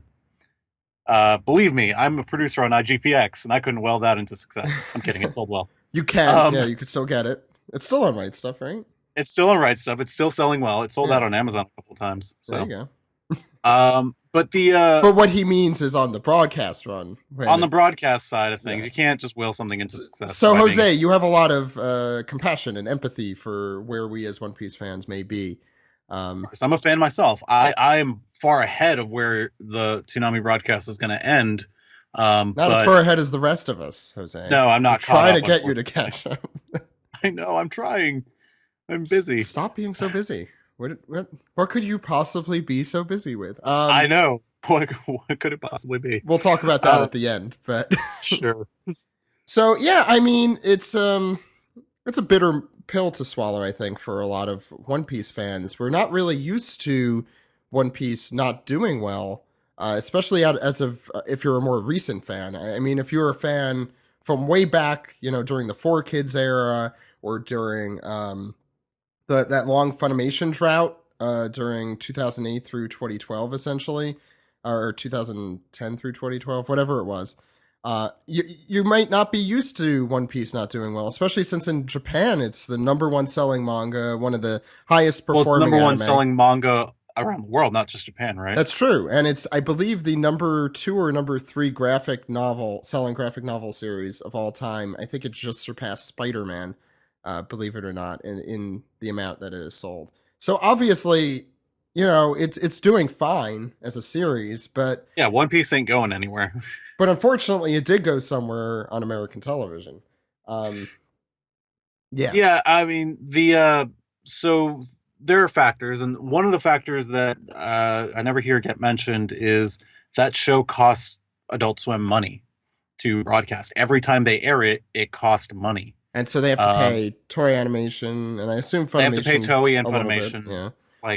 And it's not a cheap show. It's one of Toei's crown jewels.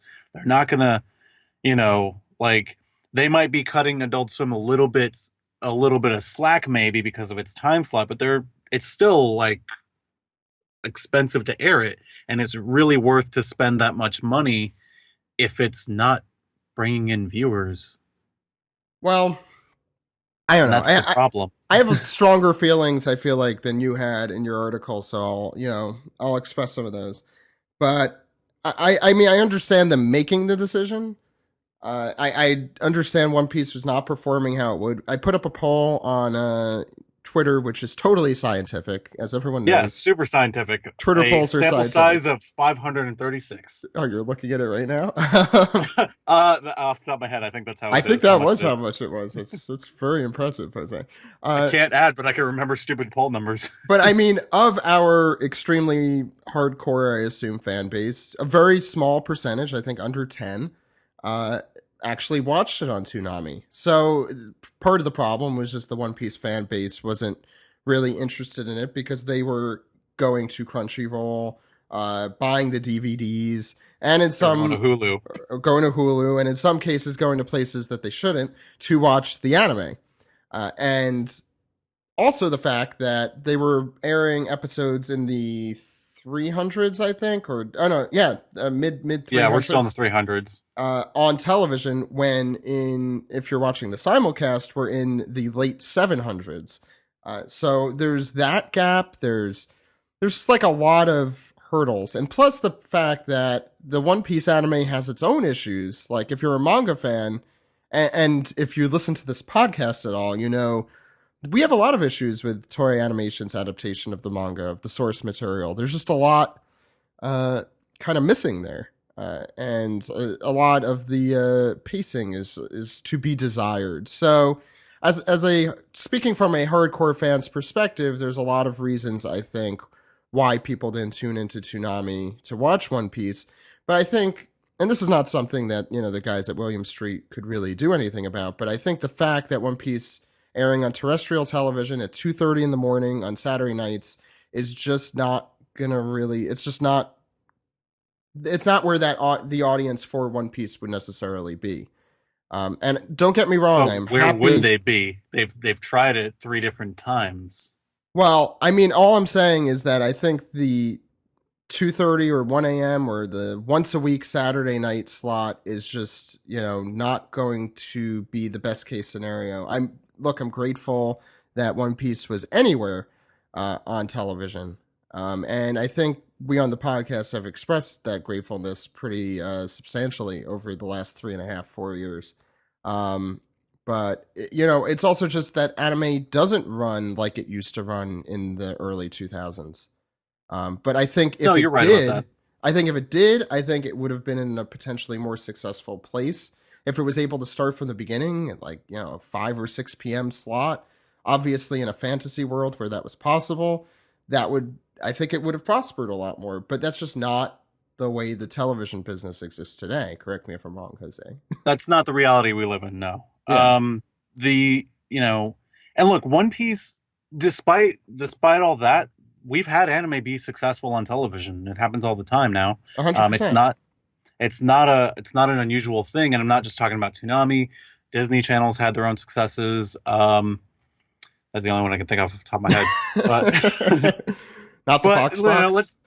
Fox Box which you has been reminded canceled me for about. years. Which you reminded me about in that article having existed. I had to do a lot of research on this. I believe you. I was impressed. It's a good article. I'm not. But I mean, we can make arguments of 4Kids tainted the legacy of One Piece. It doesn't have that nostalgia fan base built in, which, yes, is a factor. It had a late time slot. Yes, that's a factor. All these other things. But the one thing that we never actually talk about, and I never see mentioned on Twitter, is maybe this show just wasn't attracting an American television audience. It was attracting anime fans, definitely. But you see, I kind of disagree with the thesis you have there. I think... How can you? Because, look, it started on Foxbox. Yes, the 4Kids edit were stupid, but it was aimed at that 6 to 11 demographic. Okay, it didn't work there. Let's move it to Toonami. It's a little less edited. Later on, a better dub comes. 9 to 14 demographic. Still didn't work. Toonami itself was canceled. And then we're on Adult Swim. It premieres big, but it doesn't maintain that hold. And shows after it are doing better. That's hard to argue. Maybe there just isn't an audience on television, and I want to be clear about that. Television, just one medium, one format, one platform. That the audience for One Piece just doesn't exist. Toei may have inevitably, or inadvertently, rather, made a show built for streaming, not television. Look, I agree. It's definitely built for streaming, but the way you kind of put it at the beginning was, I don't think there's an American audience for it out, a big American audience for it out there. American television audience. I don't even know if that's necessarily the case. I think in its current incarnations, and you're correct, in its past incarnations, it's definitely struggled. I don't think its ratings, they're not great. But I don't think it's, even at, its worst, I don't think, are completely negligible. Adult Swim, correct me if I'm wrong, is still one of the top performing networks, especially on Saturday nights. I think, beyond SNL. Yeah, usually, One Piece does win its time slot, but it's at 2:30 in the morning. That's There's not much thing. competition Right. on. So it's a very low stakes field. And you know what? If Toonami could go beyond the 3:30, and maybe into later slots, maybe One Piece could move on it's to what you later said. slots. It's the money It thing. would be it. And it's the money thing too. It's just not Yeah. worth, if it were a free show, I assume it would run into infinity like it is on Japanese Ghost in the television. Shell, has or been, Ghost in the Shell. Ghost in the Shell's been run on Toonami a bajillion times, and they can run it as many times as they want. Samurai Jack as well. They can run it, as many times as they want in those 4, 6, 5 time slots, and it's it doesn't matter. It doesn't cost us anything, and the ratings, as long as they're okay and it wins its time slot, okay. But One Piece is expensive. It's winning its time slot, but not by much. Is it worth it? No. Well, let me put it this way. Jose, I don't disagree with the fact that it wasn't doing well enough to keep. It costs money. and that it had a lot of chances. It was there for 3.5 to 4 years, and I really do appreciate the people at William Street for giving it that much of a chance. I mean, we spoke to Jason DeMarco when it originally came on, and I think at the time it had surpassed their expectations. That's what he said, at least. Yeah, it premiered #1 in its time slot, and it did very well. The problem is it didn't sustain that audience. It didn't and it's also what you said. It's 2:30 in the morning, and it's gonna be hard. I know it was on at 8:30, and it didn't do quite as well as it should have. And you know, there's definitely a missed opportunity that was there. I think the One Piece fan base is also just, take it from me, a very hard to kind of calculate in how they're going to show up for something or not show up for something. Yeah, I understand that, but I think at the same time, it's the number, usually consistently #1 through #3 on Crunchyroll, which, as we know, has over 1 million paid subscribers and likely many more, who watch One Piece every week, and who sit down and do that. And even for me, the host of the One Piece podcast, that is a very tough order to actually do. And I'd say for the manga, you know, there's definitely a huge fan base out there in the United States, but I think in the incarnations that it was running, it was not going to be successful.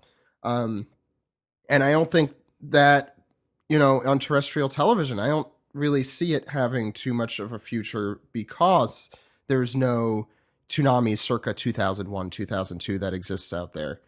For that kind of 9 to 15-year-old age range that Toonami used to kind of cater to.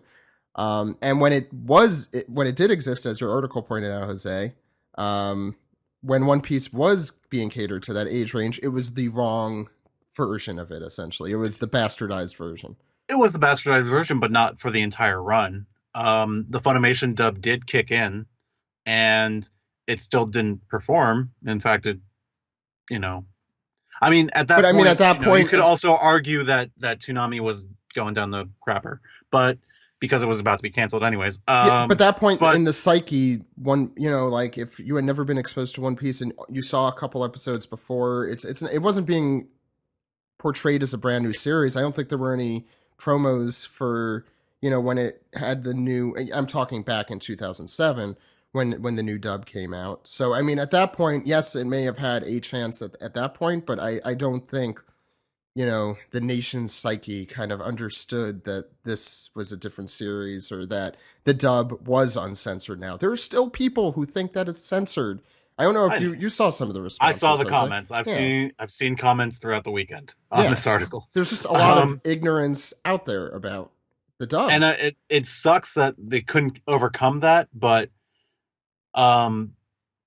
ultimately, I just don't think that. I'm not saying that there isn't an audience for the show. There clearly is. I'm a part of that audience. William Street's part of that audience.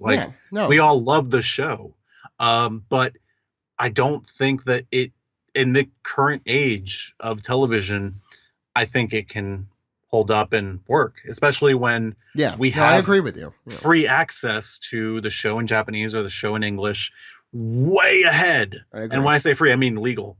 Free. It could be both. Now that's the thing. We have that ability to watch it legally and for free. So what does Toonami do? How does Toonami compete with that in a way? Because they're competing against their own fan base. Exactly. And they're not getting new viewers. They're probably. I mean, yes. I'm not speaking in absolutes here. I know that there are people who watched it specifically on Toonami, and I hope.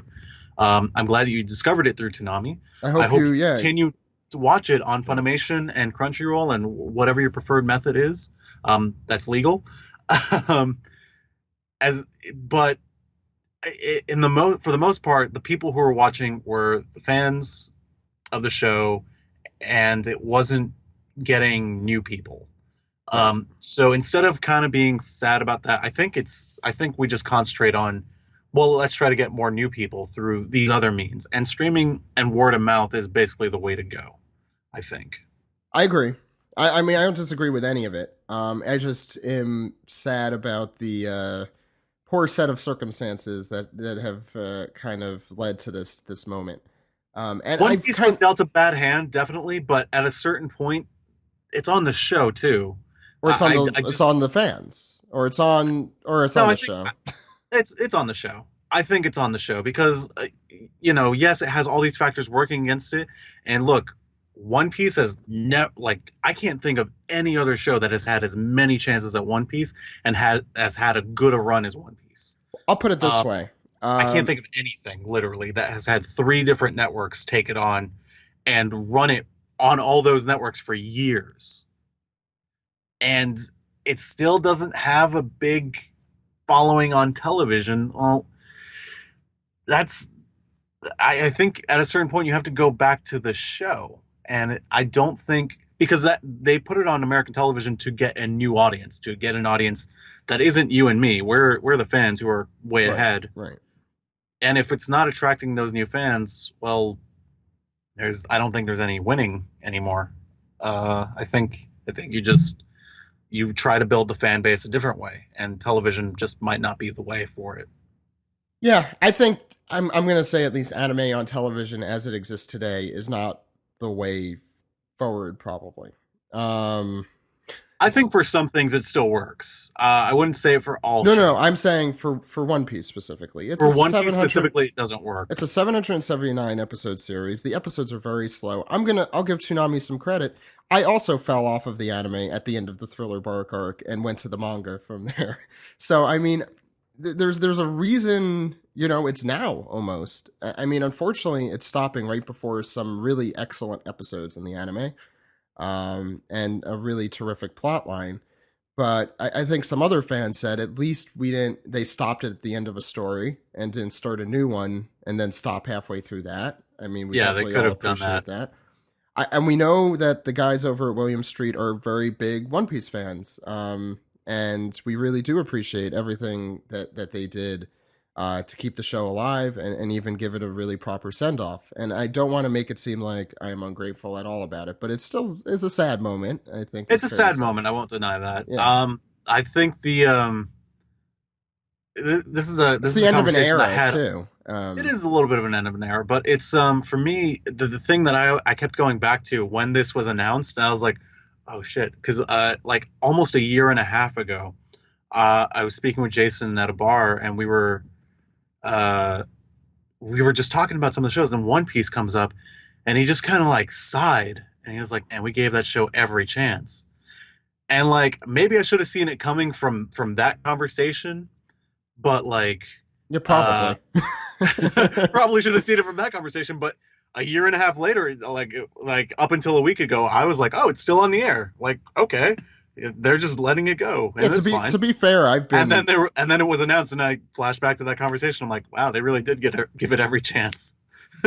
I mean, I've been feeling that way too. I've been very paranoid about when it was going to leave, or if it was going to leave. Every time a new show was announced, I'm like, oh, is One Piece still on the lineup? Is there still room? Like Samurai Jack, they moved it up, to 11, and I'm like, oh, I guess One Piece is still sticking around then.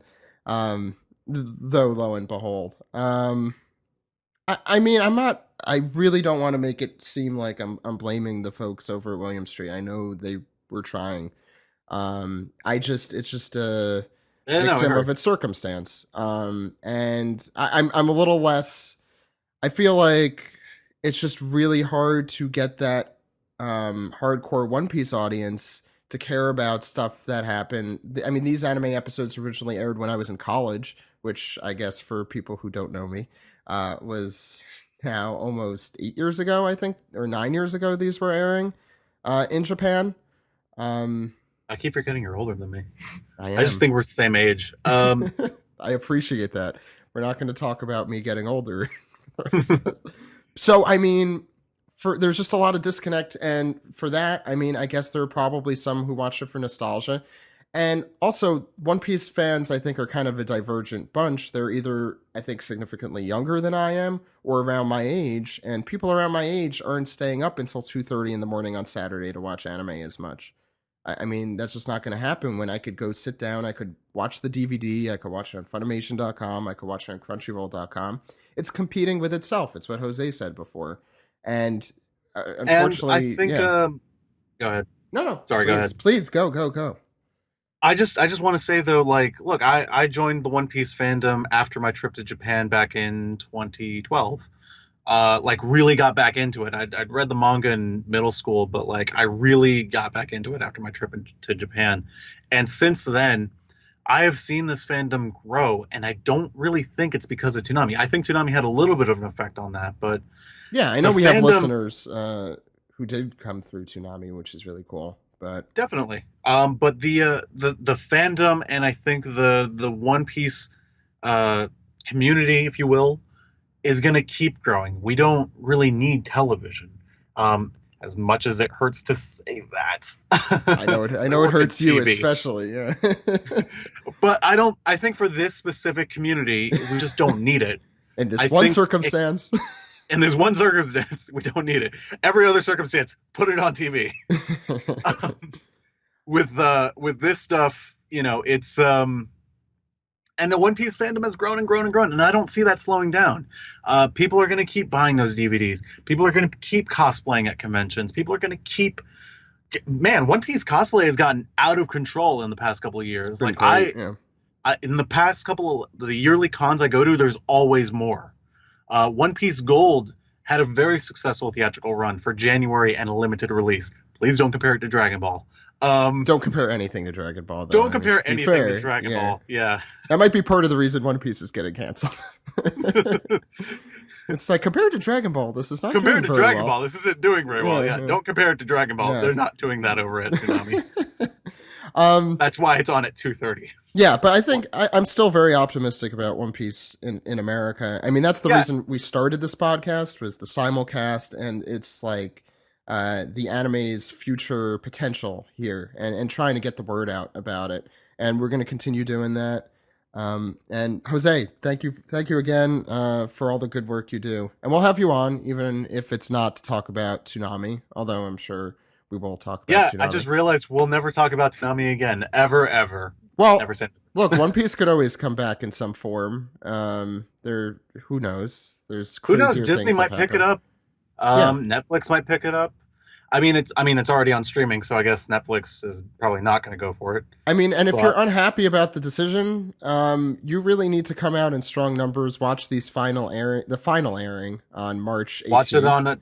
Watch it on AdultSwim.com. And just I write letters, I mean, I'm sure Jason's not going to want to hear this, but you can write letters, you can call the network, you can let them know that you're not happy with the decision. Be polite about it. Don't be polite. An asshole. Be polite. I should have made that clear.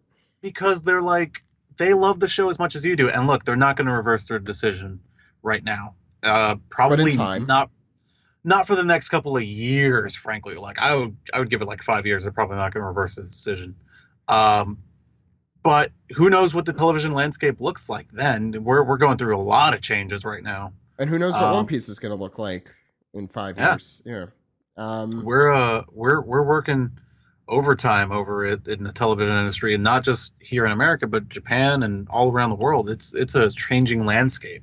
So, there's a lot going on. And if, say, Toonami is looking for shows again and they want to give One Piece a shot, and they see the fandom for it, and they see the passion for it still after all these years, they might give a simuldub a chance. They might, hopefully Funimation will be caught up by then, because they seem to be burning the midnight oil when it comes to One Piece. They're going pretty fast. We're just about to pass the time skip here. Yeah, they're 300 episodes away from catching up?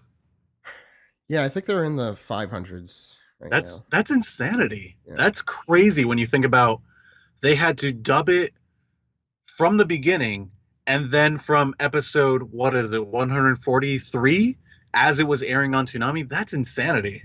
You have good number memory, Jose. That's what I've learned from this segment.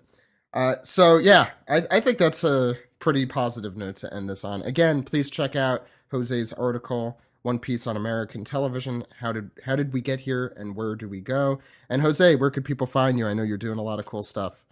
You can find me on Twitter right now, at Jose_CNN. I am currently working on a pretty big story that I'm very proud of. I've been working on it for about 2 years. You'll see it when it comes out, I'm sure, but, I've been lobbying the network to get this get this out there, and I hope you all enjoy it. If you're an anime fan, you should enjoy it. Period. Doesn't matter if you're a fan of this franchise or not. Any other projects? I am working on discotheque stuff. I'm currently working on Lupin Part 2, Set 2, the DVD. We're going to have an interview with the director and voice of Jigen, Richard Epcar, on that. I'm also working on Lupin Part 4. I'm so happy I can talk about that finally. Those are both. I'm extremely excited for both. So that's working really on cool. Lupin. We're working on Lupin Part 4. We are doing I'm doing an interview for that one. I already filmed it. I just have to edit it together. An interview with Miss Ellen Stern Epcar, who is Richard Epcar's wife. They both directed the show. They both wrote the show, the dub. And the interview they gave was wonderful. I'm so happy. You guys are really going to enjoy it. That'll be coming out on DVD and Blu-ray sometime in 2017. I don't know when. We have a lot of work to do on that one. Trying to think of any other projects that have been announced over at Discotheque that I'm working on.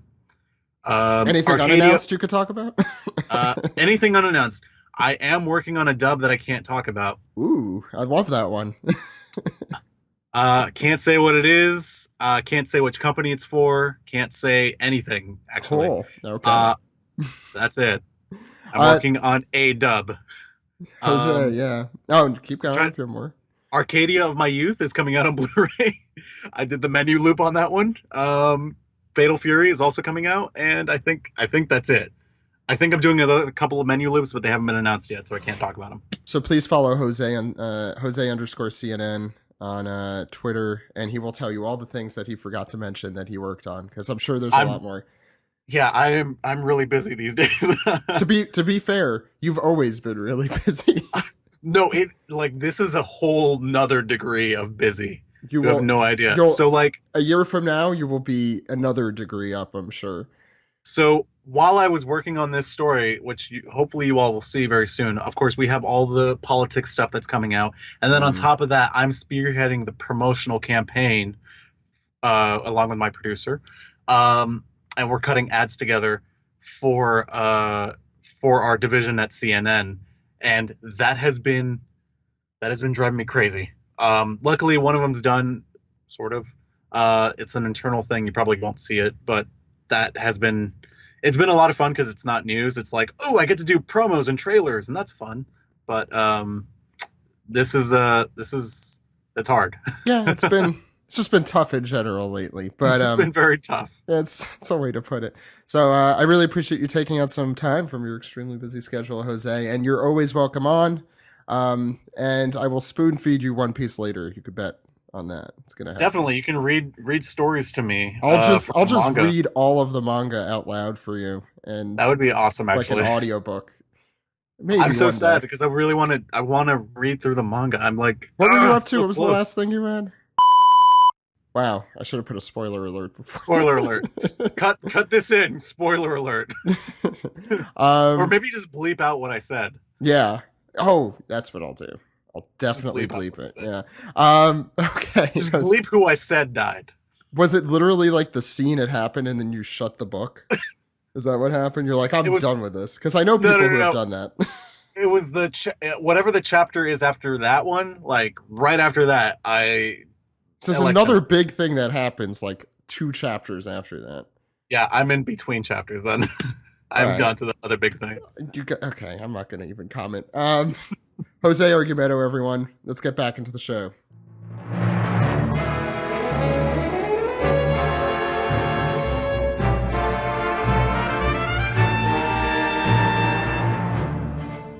This is the Paste Together segment. We take your questions, your comments, your theories, and make them an offer that they can't refuse. I think that was the same joke you made last week. I do that joke last week. I forgot. Good save. Good save, Ed. We gave some of our members an offer they couldn't refuse. Get the hell off this podcast. Yeah, we are. Yeah, it's going to be an intimate piece together today. Yeah, so I think still with us we have Sam and Steven, and is that it? Yo. Yeah, okay. Mm-hmm. So this is going to be fun. Let's go through starting with the Underworld wedding attendees. A question from Christopher who says, don't you all think that Capone and Luffy should be more concerned with the people from the underworld, and he does not mean the undead, that are attending the wedding? Capone surely is a target to some of them, and Luffy has pissed them off as well. We don't have any proof of that, but it's possible. I could see that potentially having an effect on the success of the plan Capone has made. What do you guys think? Yeah, but how invested are these people in protecting Big Mom? I wonder about that. How loyal are they really to her? I mean, I guess a lot of them would be, but I think it's more to cause chaos than anything. I mean, how many of them are really going to just kind of back her up like that and put their own lives at risk? I am of a mind currently, until we get future evidence, which may very well happen, but until we see more, I'm of the mind that the underworld figures or the mysterious guests or whoever is basically just for shock value or something. It's just gonna be like, oh, that's crazy, lots of bad folks around here. We sure would be bad if something wild happened during this party, sort of thing. I don't necessarily think they are going to be noteworthy characters or play a meaningful role in any way. That's my suspicion at the moment. Okay, cool. Let's go to the next one from Jesse, who says, do you think Sanji's handcuffs are really duds like Reiju said? It just feels like it was resolved too easily, and it's still bugging me, even considering that he still has to wear them to avoid rousing suspicion.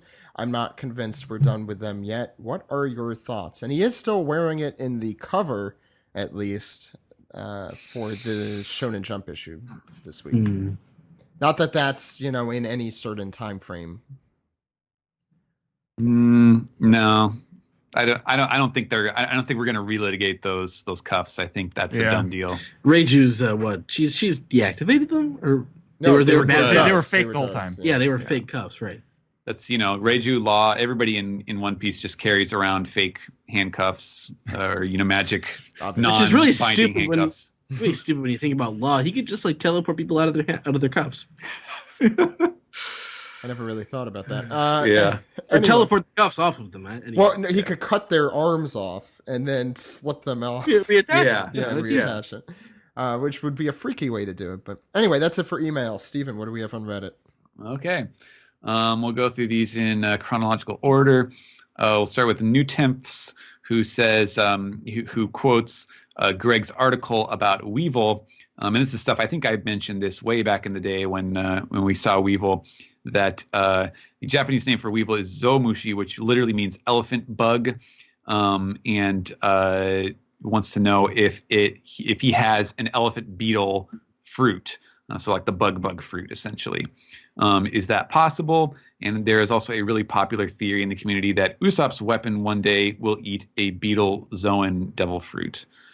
I don't know. I like that second one. I don't know what to make of Weevil yet. I mean, Oda has talked a big game about introducing Weevil for a guy who looks like such a crappy character. I have to assume there's something behind that, but I don't know yet. What's next? Does anyone? No further thoughts. It's see. Weevil. Let's not normalize him. Yeah. Yeah. I don't even know if I can talk about Weevil until he does something. Yeah, he hasn't. Right.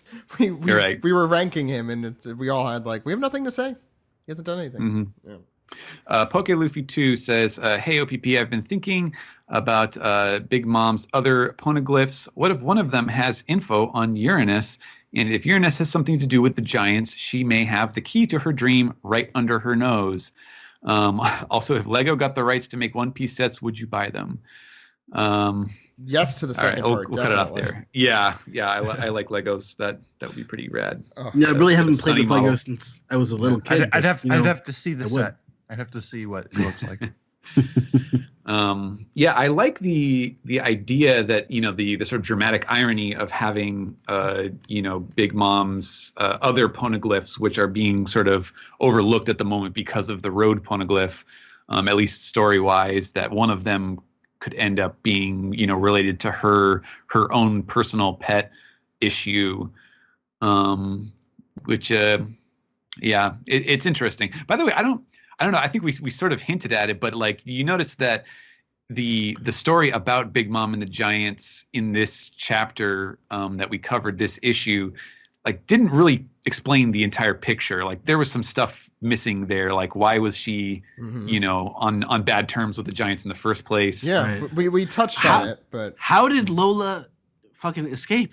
Like, how did she even do that? Like, how can she run away from Totoland? Like, there's supposed to be like these sensors everywhere. She shouldn't be able to do that. I mean, I just want to say that this chapter, I think more than any other we've had so far, kind of confirms that idea that Greg mentioned the last time he was on the show a month ago now, saying Lola will be the surprise guest at the wedding. This kind of makes me think that more, even though there's a lot of hurdles geographically, certainly. Yeah. And The red line. Yeah, that being the biggest of the hurdles, literally. But I still think it would be really cool if she showed up. Yeah. Well, the Eagles from the Lord of the Rings will come and drop her off. Yeah. I think that's completely sensical. Let's see. Gunther C. Perk 97 wants to mentions the One Piece connection. We'll shout out to Zach. OnePiecePodcast.com. Still relevant to this day. It is. Yeah. We'll do an update at that at some point. Yeah. When something happens. Well, a few things have happened since we've written that. Anyway, Steven, please. So Clover is killed right before he can reveal the name of the ancient kingdom. Shake your fist. He's not killed. He survives for several more minutes. Okay, that's Let's not relitigate the bombing of the island. I'm sorry. I'm excited. Usually, I'm the one who gets angry at this, Ed, and I'm telling you, chill. he learned his lesson. But we know from Zoe now that it was the people of Wano who made the poneglyphs. So is it possible the ancient kingdom that was destroyed in the Void Century is Wano, or maybe Wano has a connection to Raftel? I certainly agree with the last part of that. I think Wano is 100% has a connection with Raftel or whatever the ancient kingdom. Though. It's pretty clear that it still exists. Yeah, I don't think Wano is Raftel. I mean, that's clear. And we talked about that on the chapter that information was revealed, because I think we had Greg on for that one, and I asked him. I said, do you think is Oda kind of endangering the possibility that like he's setting it up so that Wano is the ancient kingdom, like ancient Japan, traditional Japan is the crucial key that ties everything together, and he was like, no, that's exactly what he would not do. And you go back and listen to that. I think was that X Marks the Spot, or was it the chapter after that? Or one something? of those. Yeah. It was right around there. Obviously, he had him on 2 episodes in a row there. So you can go back and listen to that, because I don't remember everything he said, but I think we are leaning away from that just because it would be a little too convenient. But I do feel like it is setting up Wano to be a major like historical info dump as far as like getting more information, which just makes it even more exciting to think about getting to that arc. Let's see. I'm gonna skip down to Savage Driver. Hi, OPP. I was thinking, since Germa 66 is expected to join Big Mom and gain access to her resources, do you think it's possible during the ceremony Germa will actually defend Big Mom from Luffy's new alliance, not knowing Luffy is actually trying to save them? It really depends on the point in the ceremony when that happens, because they're fully intending on betraying Big Mom, so it could be an interesting situation. Yeah, I wouldn't put it out of the realm of possibility once everything starts going crazy, but I feel like that would not be a snap like they wouldn't instantly jump to her aid. It's not in their interest, really, because they're intending on betraying her like immediately afterward. Right. Yeah, everyone is kind of set up to turn the knives on each other when shit starts going down, and it's definitely going to go down. So it seems unlikely. Half Asian Persuasion says a lot is being made of Luffy's alliances and future allies, but with Blackbeard probably being the main rival at the end of the series, who do you think will ally themselves with the Blackbeard pirates? That's a good question. Yeah. I don't know if we've ever talked about that. I don't know if Blackbeard's the alliance making type. No, I think he has to be. I know it doesn't sound like he would be, but I think there's got to be people that are drawn to him as well, or else it's going to be the entire world against Blackbeard potentially, and the Navy is somehow involved. So I don't know. I'm sure someone would like Blackbeard. I just don't know who. Well, there's a lot of pirates, I think, in the New World who have been destabilized by the death of Whitebeard in the last 2 years. So, I don't know. There's probably some bad dudes, some bad hombres in the New World who could latch on to. No. But we talked about the supernovas all allying themselves with Luffy, but what if they split in two and some ally themselves with Luffy and the others ally themselves with Blackbeard? But was Drake's already aligned with Kaido, isn't he? Yes. But so was Capone. I mean, it's a loose thing here. But and there's Hawkins. Who cares about Hawkins? No one cares about Hawkins. I care about Hawkins. I used to say that about Bedge, so that's changed. Yeah, but that's true. He's just the one I like to poop on right now. There has to be one supernova to poop on. I mean that metaphorically, of course. Anyway, what's next, Steven? Gentleman Bastard 12 has a rather elaborate theory here about Elbaf. So with the Prince of Elbaf being named Loki, I have a theory.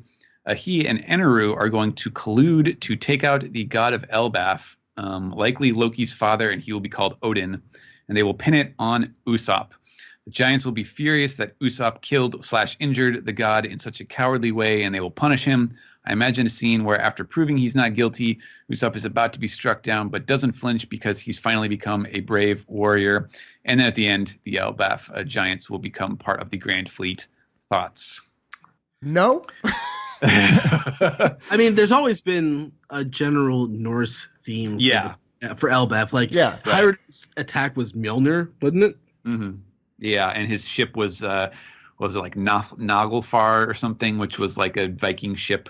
It was the Vicky the Viking was one of Oda's inspirations. So it would make sense that we have I think Oda's probably almost as excited to do Elbaf as he is Wano, because I think he has a lot of affinity toward that culture from what we've seen in the past. Yeah. But with all these god references, I hope this is the arc where Eneru comes back. Wasn't Odin the name of the Wano shogun? Yeah. Oh yeah. Odin. Yeah. That would be really confusing. But then would he have an Odin character after Odin? Yeah.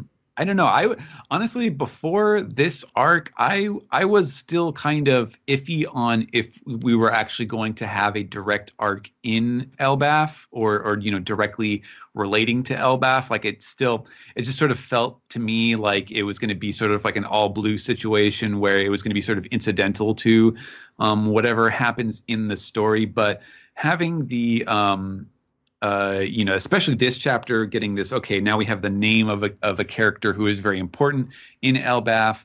The mention of giants being, important, the reference to it being, the mightiest nation in the world. I feel like those are very strong tracks to suggest that, the story needs to head there before the end. I bet, Steven, that I mean, if you think you think I'm crazy, let me know. But I bet you the last road poneglyph is there, the one that we don't know the location of. Oh, that would give us a reason. That's a really good bet, because I was thinking tie it in. Yeah, right. It would be okay, so we know we're doing Big Mom, then and then Kaido, but what happens after that? I have a hard time imagining Luffy having a giant arc fight against Shanks. Anything is possible, right. But it's kind of hard to see the roadmap after that point, and that would be a really good way to tie those together. So, and it reinforces the idea that the reverie is sort of going on in the background, and Luffy might not actually directly participate in it. Of course, he won't directly. It would be kind of impossible at this point, wouldn't it? Because the reverie is pretty soon. Yep. Yeah. I mean, Oda literally said it's going to happen this year. So I feel like as soon as Whole Cake Island is over, we're gonna smash to Mary Joa for that. Yep. So let's see. Swayze Baby wants to talk about Germa 66's numerous allusions to Shocker from Kamen Rider, as well as the overall Super Sentai theme in the clothing, colors, nicknames, etc. of the Vinsmoke children. Do you think this connection will be developed further in the future? For example, Vito mentioned that the Germa 66 comic was full of a giant fantastic robots. Perhaps we will see the Vince Smokes fight in a Megazord-esque mecha during the wedding chaos, or perhaps they will strike some Ginyu Force poses when the wedding goes down. Yes to all. That, Yes. Yeah, that I can see, like, not as much as like a plot similarity, but the sort of trope. So Sentai trope. Joey, where are you this week, man? Oh man. No, Joey like, doesn't have to be. Joey doesn't have to be on to discuss this now. He'll be on to discuss this when this happens. Yeah. Yeah. All right. I agree. They need if Germa pulls out like at least one giant robot for the big fight that happens during the wedding. Yeah. Needs to happen. Yeah, now that he mentions that, like if the wedding scene all goes and the Vince Smokes basically phase out of the story without having them do some really over the top thing like that, I will be disappointed, because that's what he's been setting up. That's what all of this detail has been building towards. So I'm looking forward to that. Yuma Double 12 says that milk was incredible. Luffy's tooth grew instantly. So whose milk was it? There is at least one candidate, right? What? Where did you say it's Big Mom's milk or something? It's got lots of soul in it. It's soul milk. It regenerated their bones, made them younger that again. Would be so creepy. Like if later they have to like explain that, SBS kind of a joke question. just to explain it, but then, boy. Yeah, our editorial writer Ashwin, I remember, wrote this huge thing about how he hated the SBS about Violet and Doflamingo. Imagine the reaction if we find out that's Big Mom's, the magical milk. Just as creepy, in my opinion. All Blue Chaser has a couple. I'm just going to read the first question here. Considering a few chapters ago, we learned how very nice Sanji is for wanting to save his family despite their abuse. Do we really think Lola's sister will be able to follow through and be complicit with Big Mom's death when she's presented to be a nice character so far? Oh, I don't think she cares at all at this point. Yeah. I mean, it's kind of hard to say, because Oda, like, he made it very clear that, he wanted to present this information that made it, seem reasonable that she would not, care about, she would not be alarmed by this. I guess she is in the same kind of position that Sanji is in. Yeah. But she never escaped. Right. She's always been there. Yeah. Yeah, but I mean, she is with Capone now, and it does seem like at least that is some level of freedom, if not total freedom, from Big Mom, that she mostly just hangs around with Capone. But yeah, I think it is interesting, and that is, I've been talking with this a lot, talking to Greg about this a lot. Oda is very particular about kind of the way the reader is supposed to either sympathize or antagonize characters, whether you're supposed to see them as good or bad or reasonable or not. And the exceptions tend to be like these sort of gray area, adult characters in the Marines and certain people in precarious positions. But generally when you get down to an arc where it's like, okay, someone has to get punched, and, we need to kind of define where everybody stands on that issue. He tends to be very delicate when it comes to setting up, like, if they are on this side or that side, does that make them a good or a sympathetic character, or a bad or non-sympathetic character? And Chiffon is clearly meant to be a sympathetic character here. She's very much like Lola, and obviously Lola is a good character. So there kind of has to be some sort of justification for why she would be okay with or not, attempt to interfere with this assassination plan. And he's kind of laid down the tracks, but I feel like there's probably more we will see about, how these things get set up. What's next, in terms of that backstory. Let's see. So Summer Otaku says, definitely not asking to be shady, just wondering if you have ever used a One Piece reference as a password like I have. I'm not answering that question.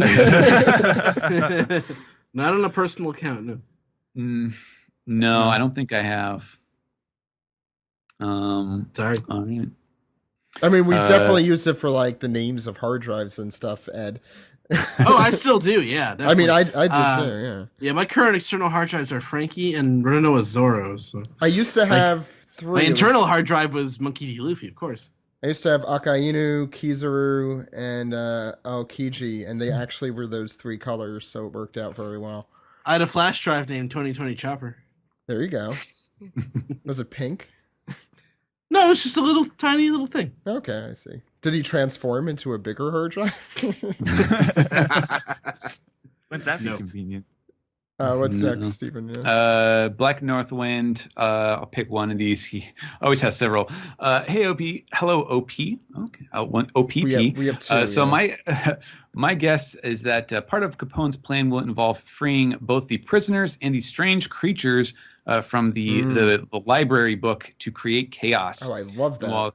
That's good. And while Capone might not kill Big Mom herself, I see that this event will definitely significantly lessen her power so that she wouldn't be able to chase after Luffy and threaten Zeph's life for quite some time. That is creative. I will say that as far as a diversion tactic of some kind. I don't know. I almost wonder if that's just too much given all of the stuff that's going to be going on.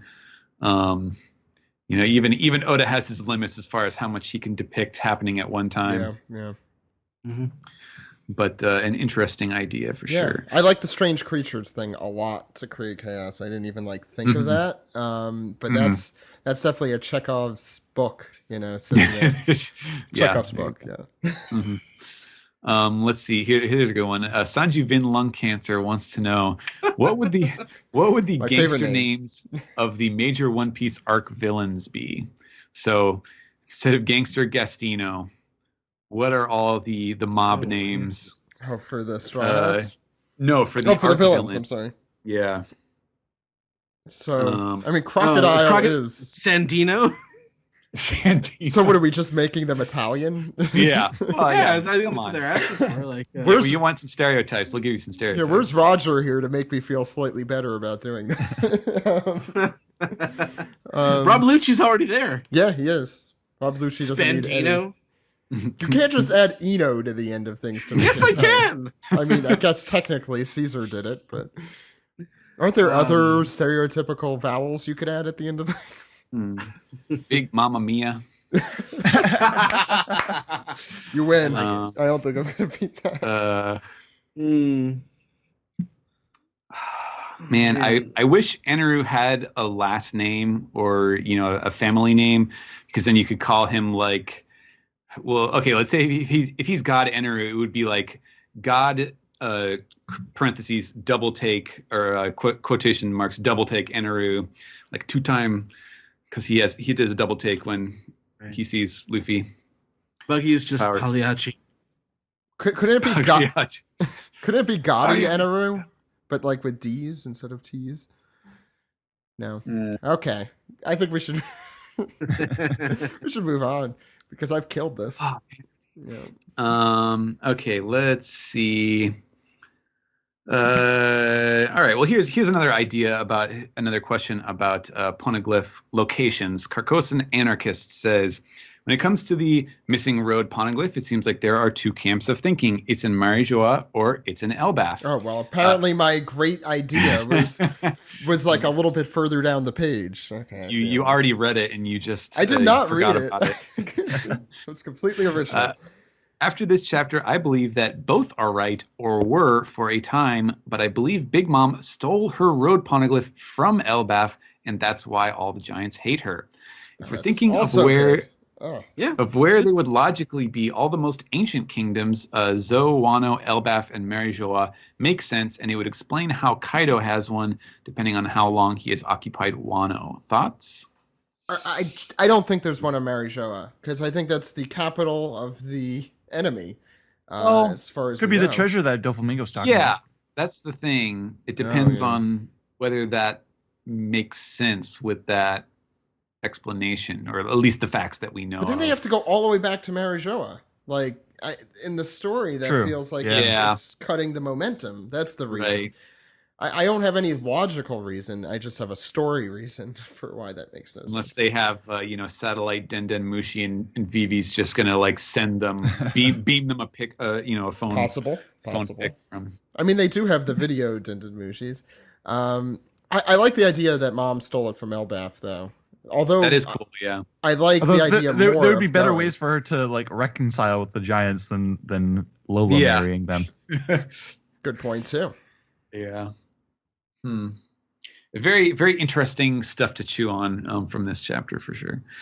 All right, let's see. Fierce Alchemist says, I get the feeling that Peckham's is going to escape the fisherman pirates and inform Big Mom right before the plane goes into actions. How do you think Peckham's will play into the rest of the arc? Well, He's not in good shape, man. Like, he's taken down by like, Yeah. by Praline in this chapter. It's not. yeah. He is still in bad shape. I want He's to. out of- I want to see him show up comically late to try and fix everything. Like everything's settled, everyone's happy. They're all sitting around the table. They're having actual tea or whatever, and then he Wait, just guys, shows up. come on. Grr. Yeah, I don't know. I feel like he is out of commission. That is another thing that one of the things that like I just mentioned, talking with Greg about kind of where the character's sympathies lie, which is that okay, Peckham's is clearly still a loyal guy. He's very faithful to his friends or his benefactors and whatnot. The whole reason why he was against Peckham or Capone is because Capone made this deal and he didn't want to betray Big Mom and paid this price for it. And so I feel like him, because he is a sympathetic character to the Straw Hats, like it's really important that he not find out that Luffy is joining this plan about to assassinate Big Mom. And so therefore I think that's why we have this little convenience where the fishermen are basically keeping him under wraps until all of this stuff blows over. Hopefully for Peckham's sake, she won't actually be dead. I have a hard time imagining that Oda will actually kill her, but it's up to him. It is. Yes. Lastly, okay, well, good thing Sam is still here. Last question from Super Dubes. I know that Roger, Jill, and I think Sam have been playing Breath of the Wild. I recently beat it, and with no spoilers, I was wondering if any of these Straw Hats were champions and piloted a divine beast. What do you think their divine beast animal would be? So explain this, Sam. I don't know What what is any this? of this sentence so the- means. Like the basic story of Breath of the Wild is that like Link's been asleep for 100 years and he's lost his memories, but like way back when there were these like champions from different species and like they were allied with these like basically giant robot animals that like represented each of the regions, and like now those robots are evil and you gotta fix them. So basically it's like which Straw Hats would be like part of this team to protect Hyrule, and what would their like animal robots be? So it's like, what is their spirit animal in a sense? Yeah, kind of.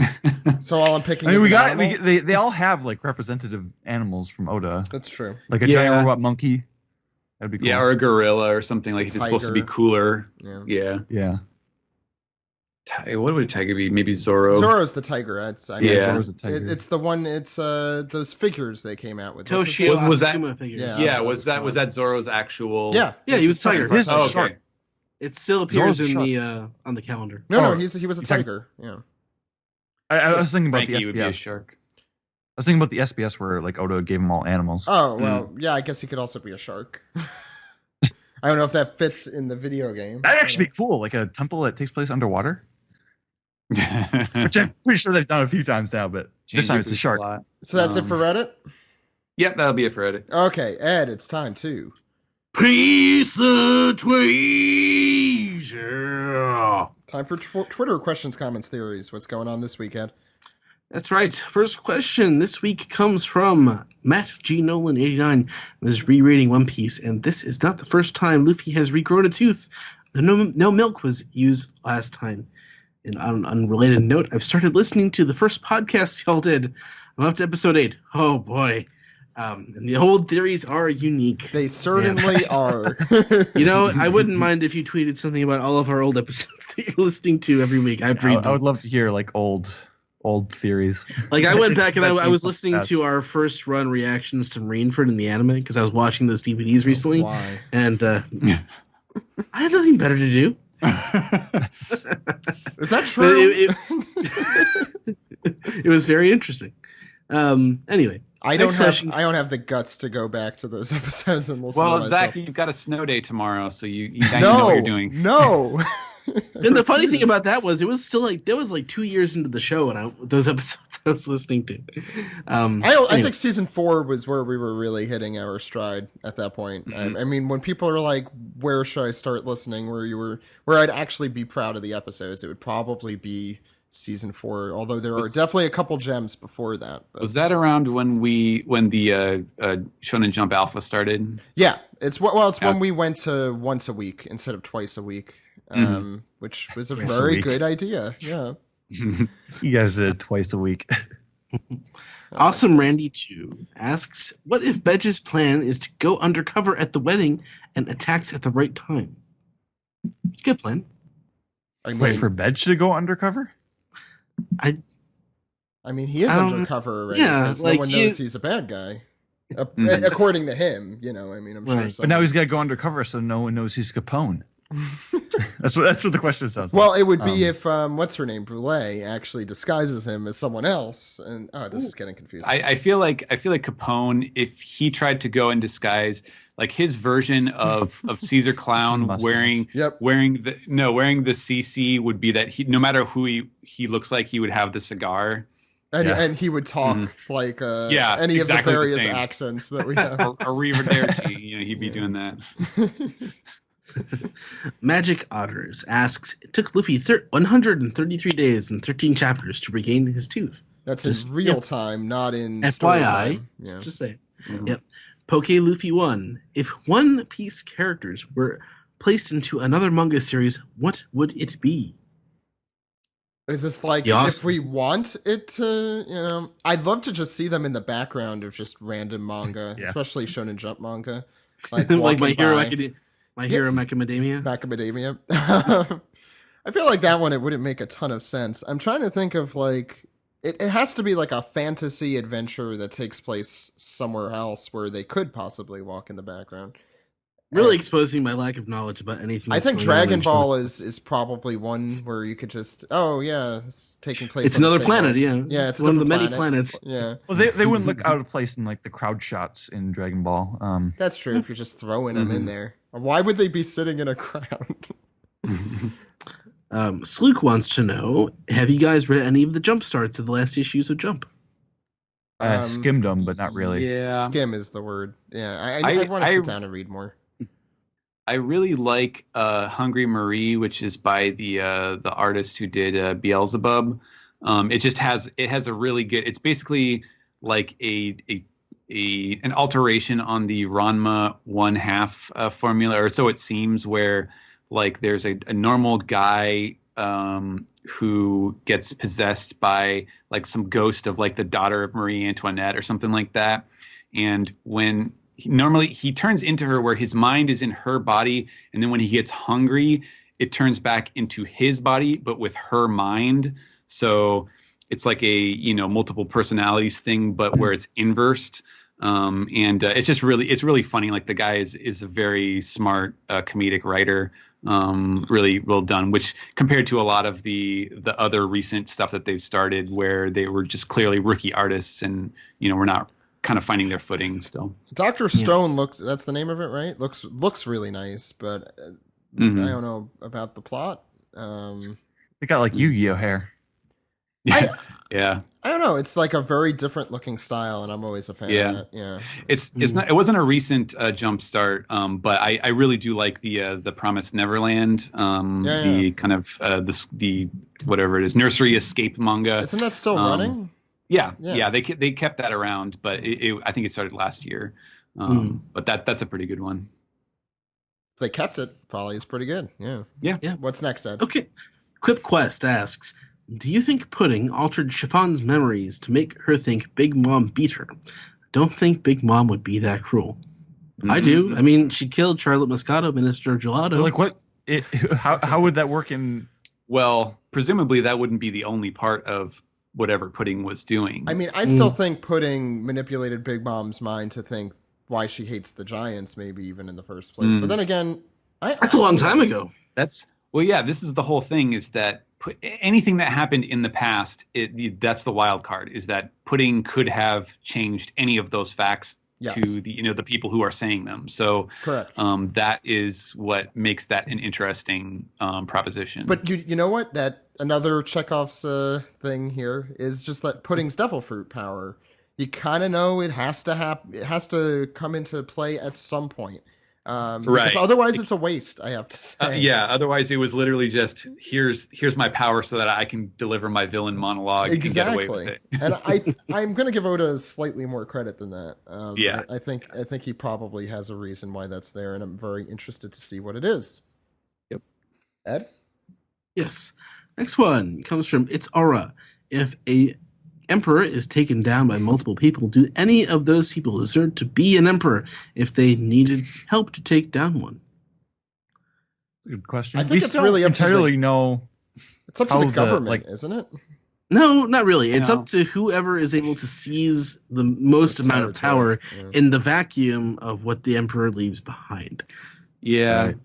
Presumably, if there were two people and they each carved out their own territory, and they were all like all of those emperors were unable to topple any of the others, then it would just be the 5 emperors, because that's kind of the definition, is that these are the guys who are so big that kind of know they're too big to fail. It's like nobody can really do anything about them, even each other. Right. Yeah. Although, because I think this is kind of leaning towards what's going to happen, like when Luffy takes down an emperor, like, because he's got Law and the Minx, who he's like supposedly he's equals with in the alliance. But I think that whenever we get to the point where like Luffy's taking down Kaido, if there even still is such a thing as the 4 emperors, I think like Luffy would assume that position. What if one of the guests at the wedding here is Buggy, and they take down Big Mom, and look who's there? It's Yep. It's the only thing that he could do. Like, it's the only way to fail upwards. Right. Wow, that's good. All right, next one. 91 Ryan asks, what's one thing you would change about one of the Straw Hats? For example, Luffy is smart. Sanji is not a perv. The second one. Maybe just not like so hardcore of a perv. Like, he can be a little bit of a perv, but he's not like losing blood over it. Well, he used to be like that, and that was fine. It was whatever, but it got too all-consuming. So yes, that is something I would definitely. I wish Sanji was cooler with Yokama when he met them. Yeah, that's the thing. Yeah, like that's one. But part of that one keeps someone to mind on multiple fronts, it sounds like. Part of the problem too is just that like Oda's the one who is drawing them to be the punchline of jokes essentially, which is probably not super cool either. I wish Robin didn't look so much like Tashigi sometimes. that's less of a characteristic. I wish that Robin had cut her hair short, like in those design pictures. Oh God, yeah, those are great pictures. I don't know why he didn't go with that. Where are those? Where can people find those? Volume 61. Okay. Yeah. What's next? All right. Buffalo Smash 71 says, "I thought Sanji's last name was Vinsmoke, not Simpson." I don't get what he's referring to. Yeah, I don't get what he's talking about either. Anyway, if you are Buffalo Smash 71, please explain yourself. Read it next week. You've got our attention. It doesn't always give people that chance. So. You've got my attention with Simpson. I'm just saying. Let's see. Uber Lamy says, would it have been so hard for Oda to add 5 minutes to this scene? 4 hours and 20 minutes. Hashtag 420. Why? This person knows who their audience is, and by their audience, they mean you. This person got priorities. I'm just saying. Well, we're on an island full of giant cakes and snacks, so yeah, it's appropriate. Eric Morita 1. Final question. Just realized Jinbei and Ace fought for 5 days. Where does that power level set Jinbei in the Straw Hat? There are no power levels. Yeah.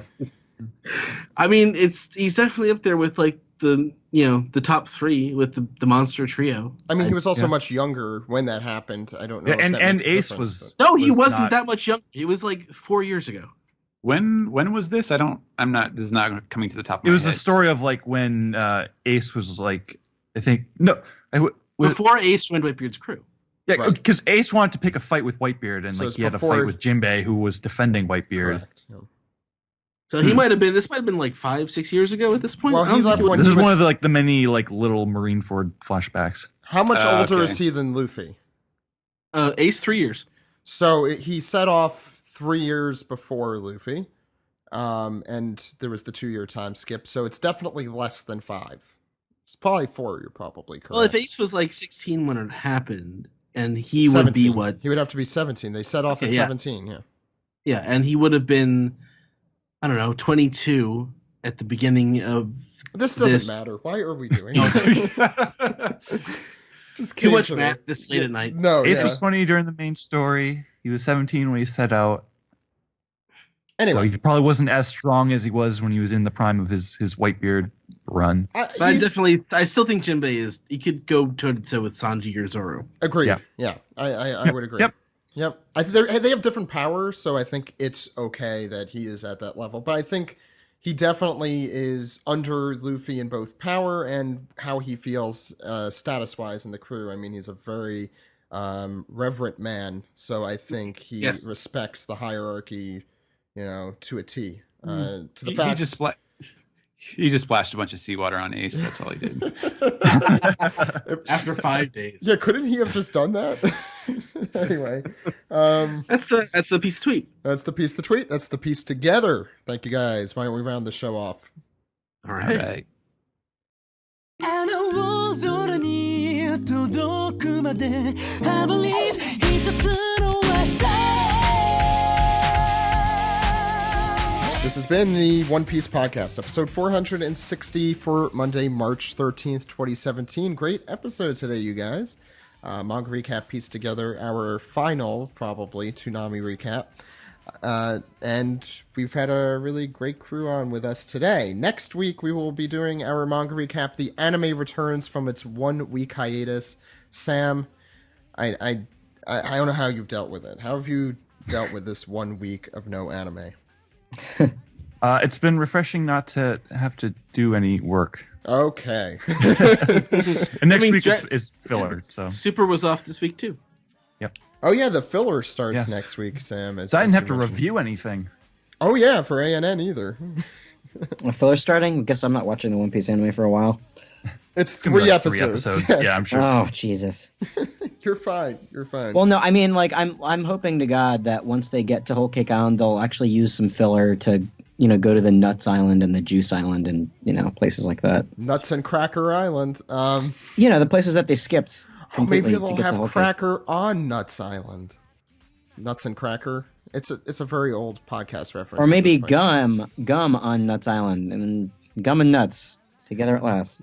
So, Nuts and gum. What's the Simpsons reference I'm doing? You know what I'm Alex, talking about. where could people find you? You can find me on Twitter at dude exclamation, all one word. Also on Instagram, Tumblr, and most forms of social media. Check out Toho Yaro. New episode incoming very soon. I've been lazy / busy with editing the new episode. It's all recorded, so I just have to edit it and give it to Zach. I might do that tonight, so hopefully. It's a That's snowstorm sometime here soon. tomorrow, so that might be up tomorrow. Yeah. if you give it to Let's- me, yeah. Let's Have you cross our announced fingers. the movie that you're doing? Oh, it's Fish Story. It's one of my favorite movies. Yeah, it's fabulous. I haven't seen it for a while, but I remember loving it.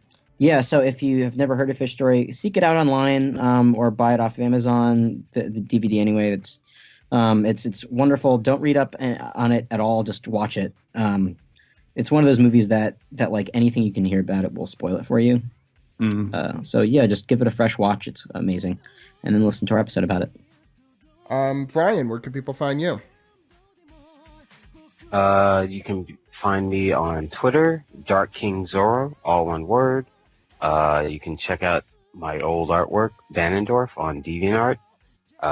Be sure to watch seasons 1 and 2 of Rick and Morty if you have not checked that out. People tell me it's a good show. And you can also watch Teen Titans Go. That's still going, and that's also a very good show. I think nothing I'm working on right now. Well, I'm working on a show right now, but that's on Amazon, and the pilot's up, but the rest of it's not out yet. So it's a little big awesome. It's a kid show, so I don't expect anyone on this to watch it.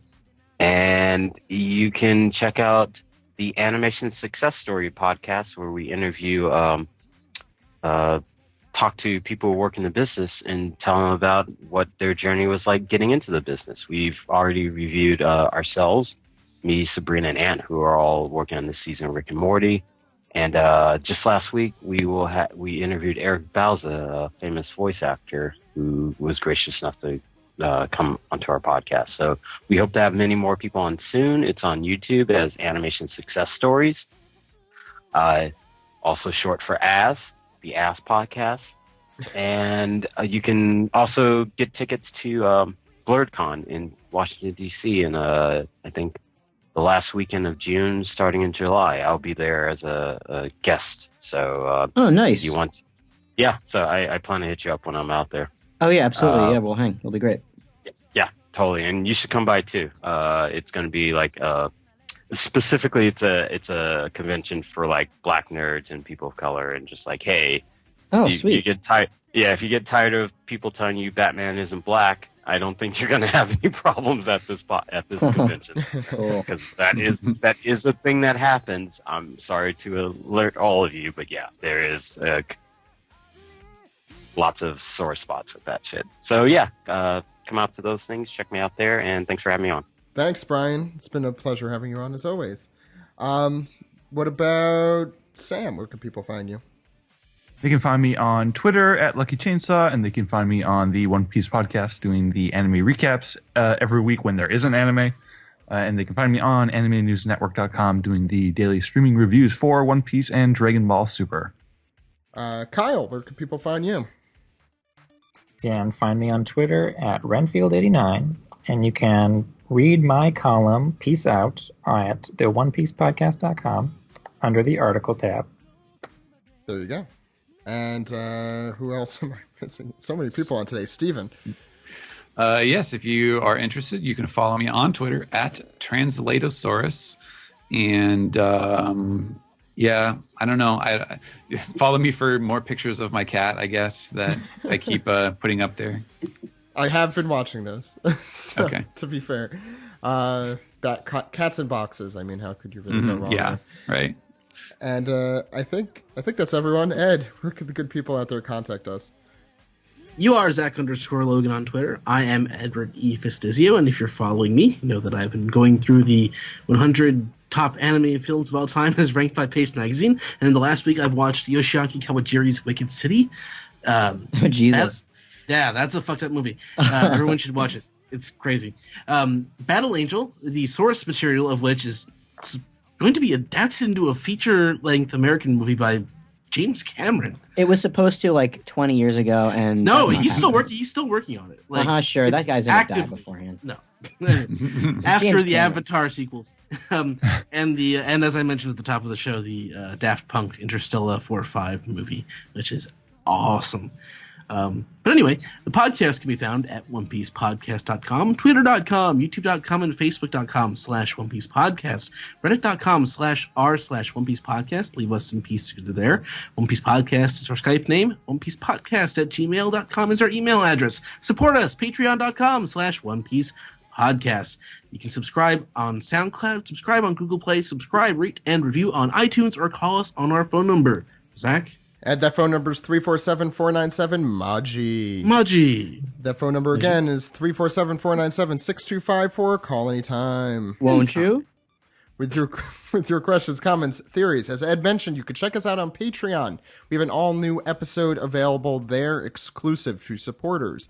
$10 and up, so subscribe today. There's a lot of exclusive outtakes. We even have some Oscar talk from last week. A very small amount, but still some. Jill distracted us onto the subject of the Crunchyroll Awards. It happens. So please check that out if you haven't. But I think that's everything for now. Check us out next week for the return of the anime recap and another all new manga recap and a lot more. And we'll see you then, everyone. My name is Zach. My name is Ed. And my name is Alex. We'll see you next week, everyone. Goodbye. Adios. So long.